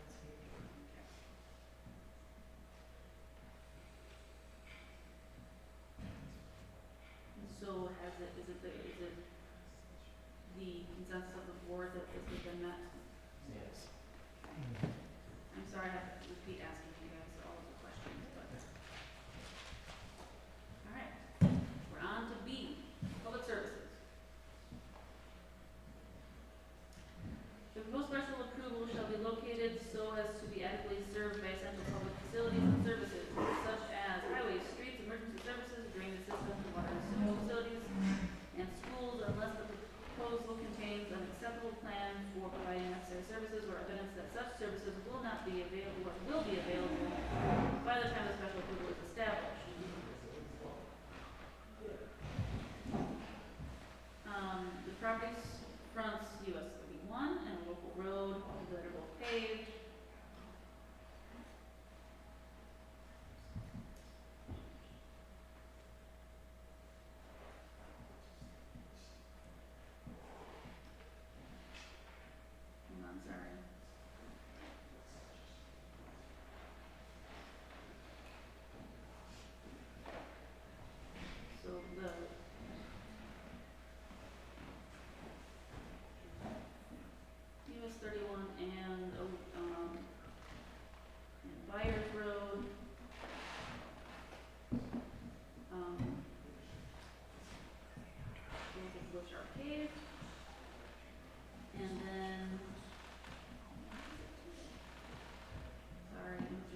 low intensity of, self-storage minimizes service demands.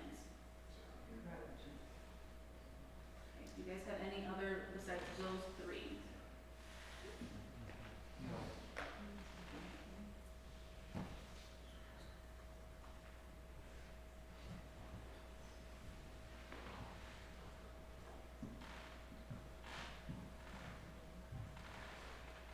Is it the consensus of the board this finding has been met? Okay.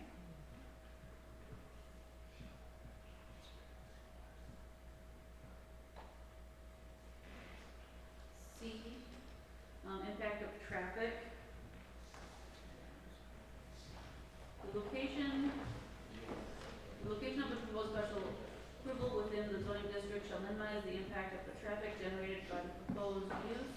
Determine whether this requirement has been met, consideration shall be given to the following: proximity and access to major thoroughfares, estimated traffic generation by the proposed use, proximity in relation to intersections, adequacy of driver site distances, location of and access to off-street parking, required vehicular turning movements, and provisions for pedestrian traffic. Traffic volumes generated by the proposed 75-unit self-storage facility are expected to be low, but the parcel's existing two driveways on US 31 are closer together than current standards allow. Okay. So, the commission finds that the traffic volumes generated by the proposed 75-unit self-storage facility are expected to be low.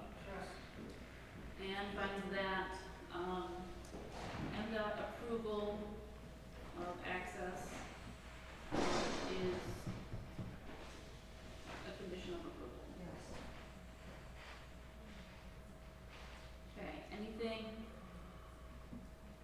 else you want for this standard? No. Okay.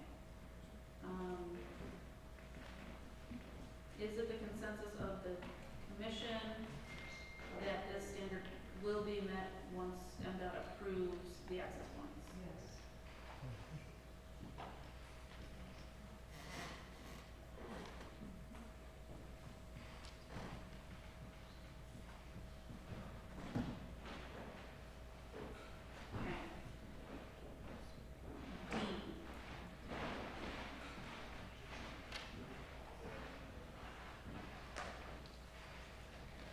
Detrimental effects. The proposed special approval shall not involve any activities, processes, materials, equipment, or conditions of operation, and shall not be located or designed so to be detrimental or hazardous to persons or property or to public health, safety, welfare. In determining whether this requirement has been met, consideration will be given to the level of traffic, noise, vibration, fumes, smoke, glare, dust. No emissions, noise, vibration are expected. So nothing is to be expected from this. Right. That's going to be there.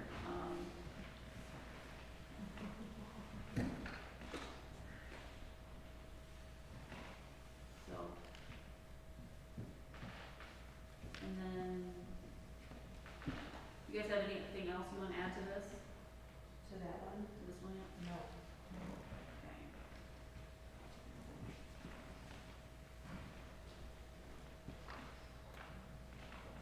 Is it the consensus of the board that this standard has been met? Yes.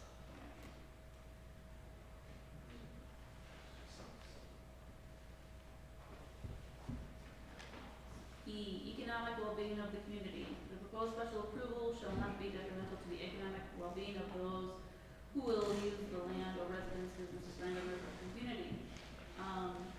This is a commercial business coming into the area.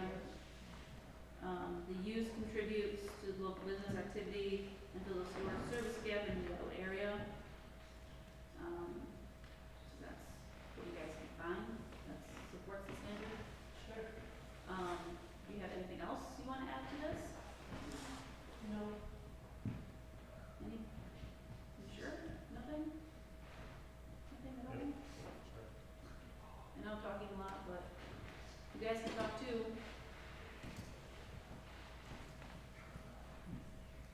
mean, I guess, I don't know, if it's gonna directly impact the neighbor to the south to be able to only access their land or their property in their shipping and loading dock, because of what NDOT does, wouldn't that be a major conflict for potential adjacent neighbors? But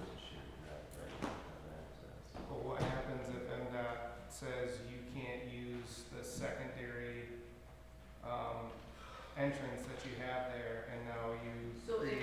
if MDOT doesn't allow the access off of 31, then then the site plan would be approved with just the Byard Road entrance access, and that's the only way that they can use that.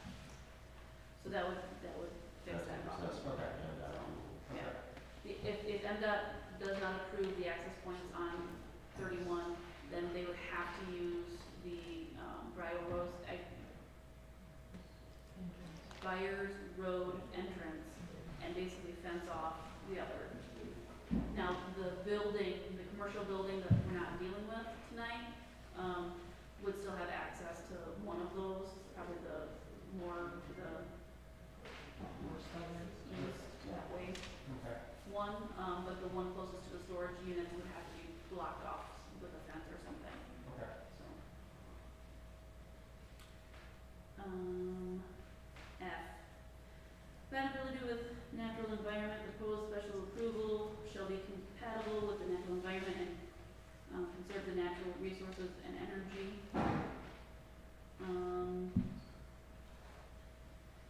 The site is previously developed and largely unvegetated. No wetlands or flood hazards are identified.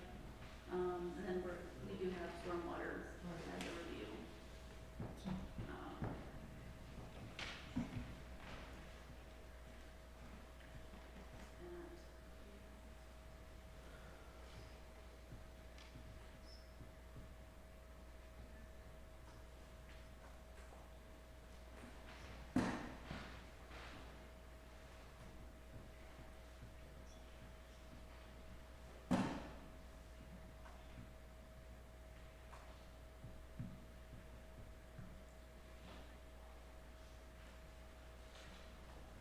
So I have, the commission finds that the site is previously developed and largely unvegetated, no wetlands or flood hazards are identified. The commission finds the Antrim County Soil Erosion, will review and approve stormwater retention, as a condition of approval. Do you guys have anything else that you want to add to this? The condition of keeping stormwater on is that the statement you just made, is the condition that they have to keep stormwater on their own property? Yes. Yeah. Yep, that'll be, if it's not, yeah, I think I added that to the actual condition. Double check. Yes, yep. The actual condition is review from, Antrim soil erosion to make sure stormwater is retained on property. Hold on just a second.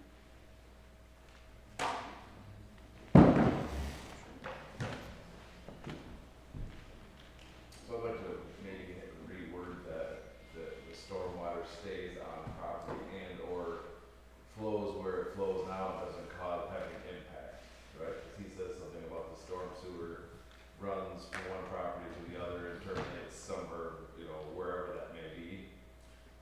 If you're wording in there that it needs to stop before it enters someone else's property, but what if they determine that where it's going now will always go that way and cause no problem, even if it ends up on someone else's property in a designed area?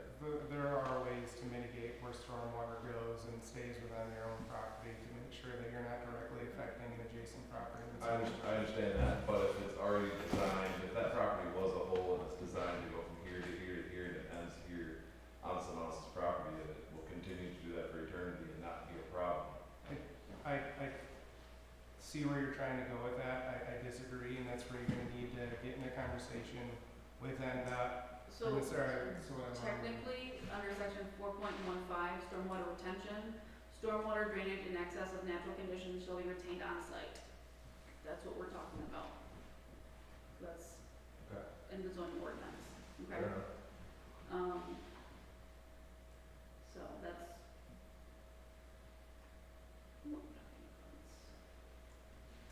you guys have any other findings or conditions that you want to do with that one? No? No. What is the consensus of the commission? Well, with that condition, I approve.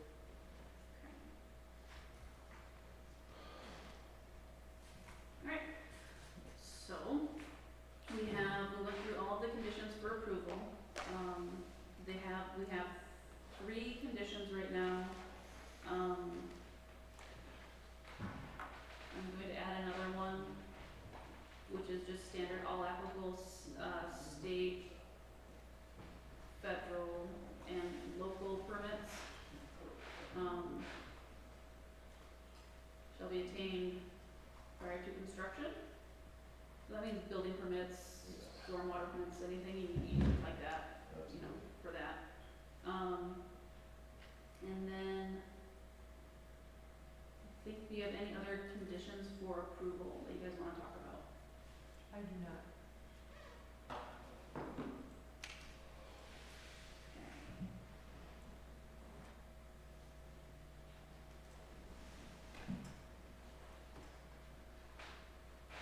So, with those conditions, I guess, and the fact that they will be submitting a new site plan with the applicable setbacks, because we're going to meet those. Do you guys have any other general findings of fact that you want to add to this? So we only have that the proposed self-storage is compatible with the existing commercial use and is a combined use. Do you want to find that the setback is 50 feet from the front setback for this?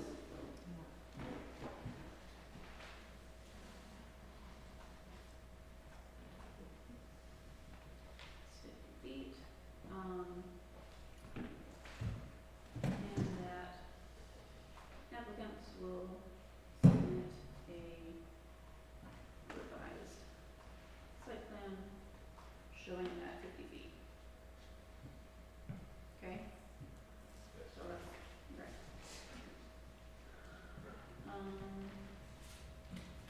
Do you have any other findings of fact that you want,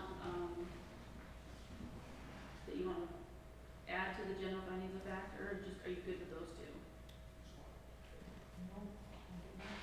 Okay. Do you, want to state that, you know, the proposed self-storage use complies with the,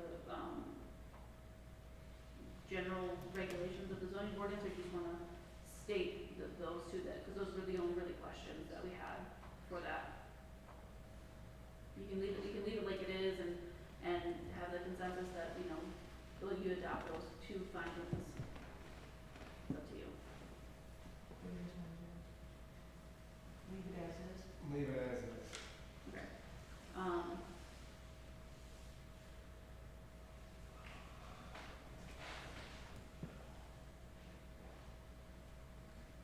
So is it the consensus, of the commission to adopt these findings, these general findings? Yes. Okay. With that, I think we can actually make a decision. So, you found that all the approval criteria was met. We went through that exercise. We can now make a decision. You've satisfied that. So, because all of the standards have been met, they were all met with the evidence that we talked about. By law, you have to approve this. So can, the motion would be that the application for case SCP 2025-01 submitted by Kyle Price on behalf of Patrick Bearden for a self-storage facility at 9914 North US 31, Ellsworth, Michigan. Parcel ID 050101800600 be granted based upon the findings of fact and pursuant to the following conditions. And then the conditions are Applicant must meet the 50-foot front setback pursuant to section 4.19 and provide scale drawing of site plan. MDOT review access points for driveways. I am going to put, and if MDOT denies access off of 31, then only access to self-storage units is off buyers, okay?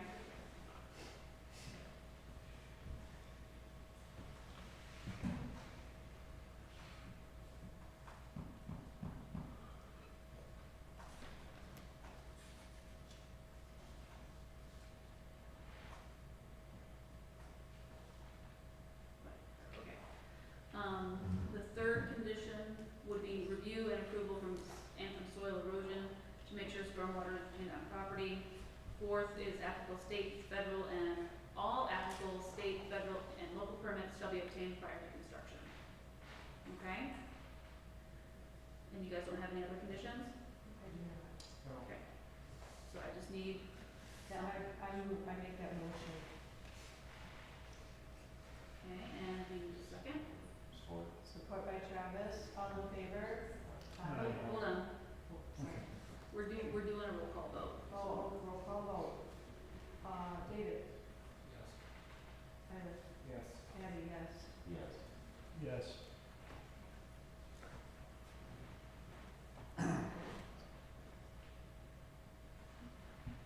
Was that everybody said yes? Motion carried. Okay, motion carried. Alright, that's done. What's up, Les? Thank you for your time, I appreciate you powering through that, it's an important we got done. Thank you very much. And now, Nicole has something for you though, right? Nicole, No, not yet. I have to make it legible. Okay, it's not good. Thank you very much for your time. And then Patty, you'll have to sign it. What's the planning commission secretary? David.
questions for Ruben? And if not, I will make a motion.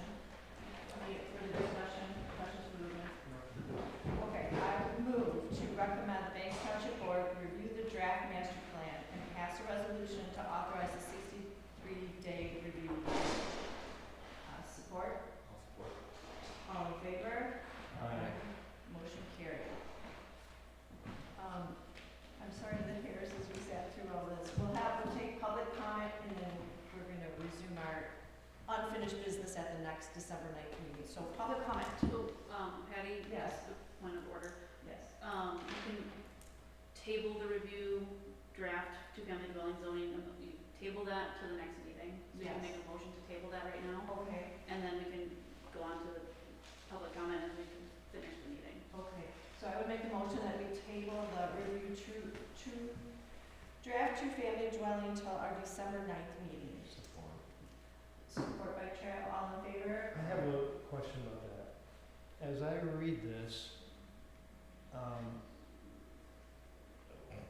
made that motion and it was to allow multi-unit housing in all zoning districts. But it seems like what we're looking at now is duplexes in residential only. No. Okay. No, multifamily won't work, there's not public septic, public sewer, and the duplexes would be in ag and CR, and it would be a permitted use in those two districts. So already in R1, So we're adding a permitted use in we propose to add a permitted use in two districts. But we can talk about that. And do you want minutes? Well, I was on just, how yeah, I was just thinking that, I mean, if this doesn't reflect the motion that we passed. Right. So I'd like to get that, whatever, there's no sense in coming back here in a month and having the same discussion and not being able to move ahead with it. Okay, what would you? I didn't see any discussion about that said we couldn't do it because of There public was a sewer. memo, there was a memo, Okay. yep. From Ruben? Okay. or- Yes. Yeah, I think there's maybe, to move forward into the item and take a look at that, potentially amending the residential uses in the zone. It might be a good exercise to take a look at the master plan, future land use, and see what's consistent, what makes the most sense in terms of consistency, in terms of what residential uses are allowed, whether multifamily or, like just smaller scale duplexes, triplexes, that kind of thing would be more consistent there, but maybe that's something to talk at greater length about next time. Worth the discussion, so I would move that we table this till December 9. Does somebody already support that? Yes. Okay, Travis, all in favor? Aye. No. Okay, motion carried. Cindy, did you get that? I'm hoping that the recording did, or that you have to. Okay. Excuse me, Patty, just a question, is that draft available for us to review, or? You'll have to have public hearing on it, I understand that. Right. But we won't be here on the 9th. I see. I would like to see it so that I can at least make comment. Sure, I will confer with council and get back to you, Donna, via email. Thank you.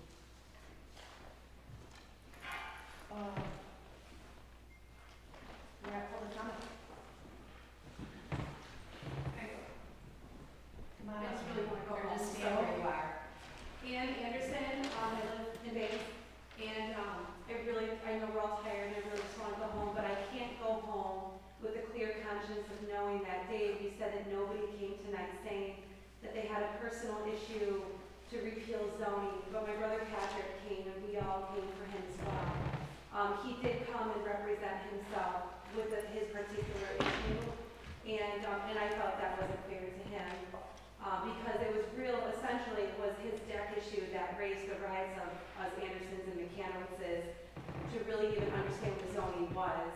And, but really what it ended up being was, it went from setbacks to a bunch of peed off people to really just point the finger at Mark to be able to not get it repealed. So really what this told me is that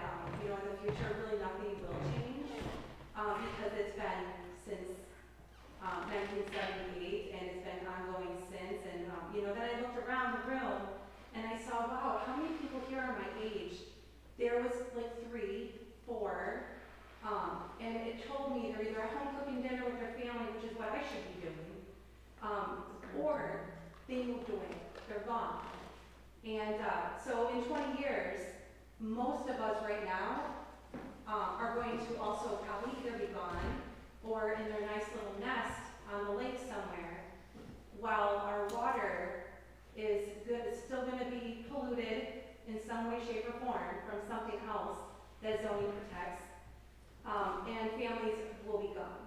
So we're going to keep supporting Charlevoix, and we're going to keep supporting all the other areas. I'm on too many committees right now. I am on more committees, I think, than the Trump administration. I am on so many that I can't physically be here to help make Ellsworth great. So I will continue raising my voice at every ordinance there is so that we do not have to shake off our fences in submission. And we don't need to get rid of a great, awesome dirt bike track for my kids so that they can ride safe and have something to do. I'm going to keep raising my voice here to make sure that Ellsworth is going to be great. And anyway, I'm tired. But I was really actually here for Patrick. Thank you. Thank you, Annie. Yeah. Donna, I cut you off on your 3 minutes. Did you have anything more? You didn't get to say your full page. Did you have anything more you want to add?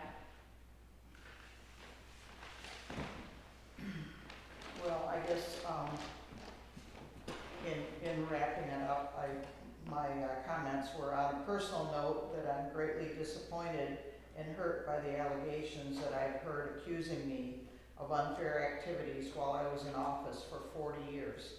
I pride myself on being honest, fair, and incredibly accurate while holding the interests of Banks Township at the highest level. My hope is that the residents of Banks Township continue to show this level of interest in the township's ordinances, as is shown here tonight, and focus on what is best to maintain the beauty of our area and the people who live here. And thank you. Thank you guys so much for listening to all these comments. This has got to be awful hard. I mean, to weigh it and figure out what is the best for this township. And I appreciate all you're doing. Thank you. Anybody else? I'll say something. Jesse Anderson, Banks Township. I'm a little irritated. We had a whole bunch of people talk tonight. I don't know what the official tally was for how many that were here. I think everybody on the board said unanimously that you're right. The baby should be thrown out, but at least the minimum should be updated or reviewed. I think every one of you said that on board. And the motion that was passed wasn't that. There was no addendums, there was no amendments, there was no nothing. It was keep zoning the way that it is. That's what we voted on. After all the people here that had all the conversations, I don't think you heard the people that Thank you. Thank you.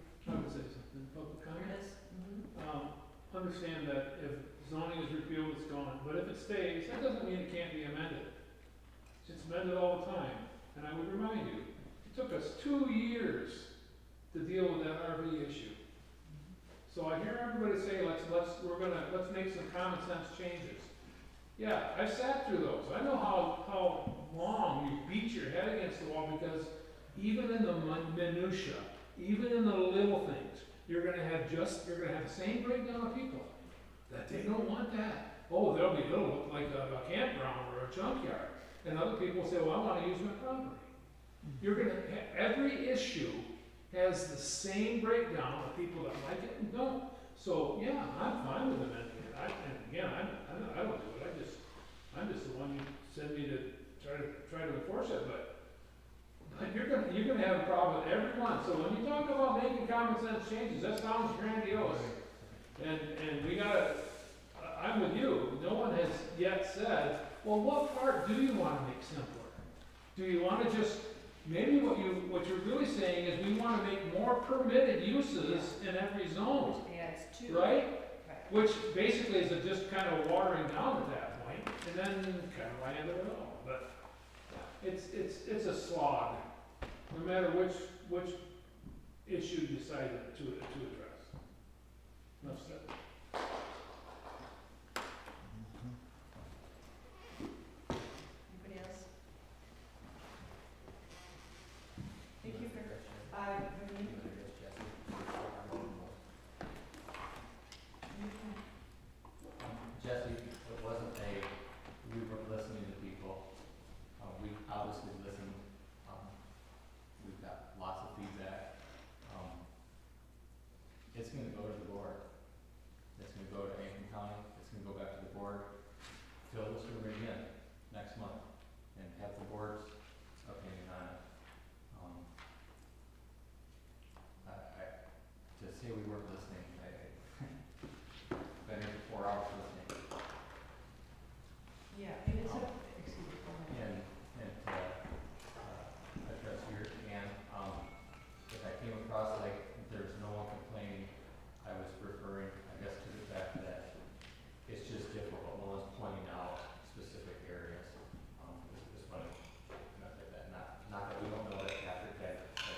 Didn't we bring that up?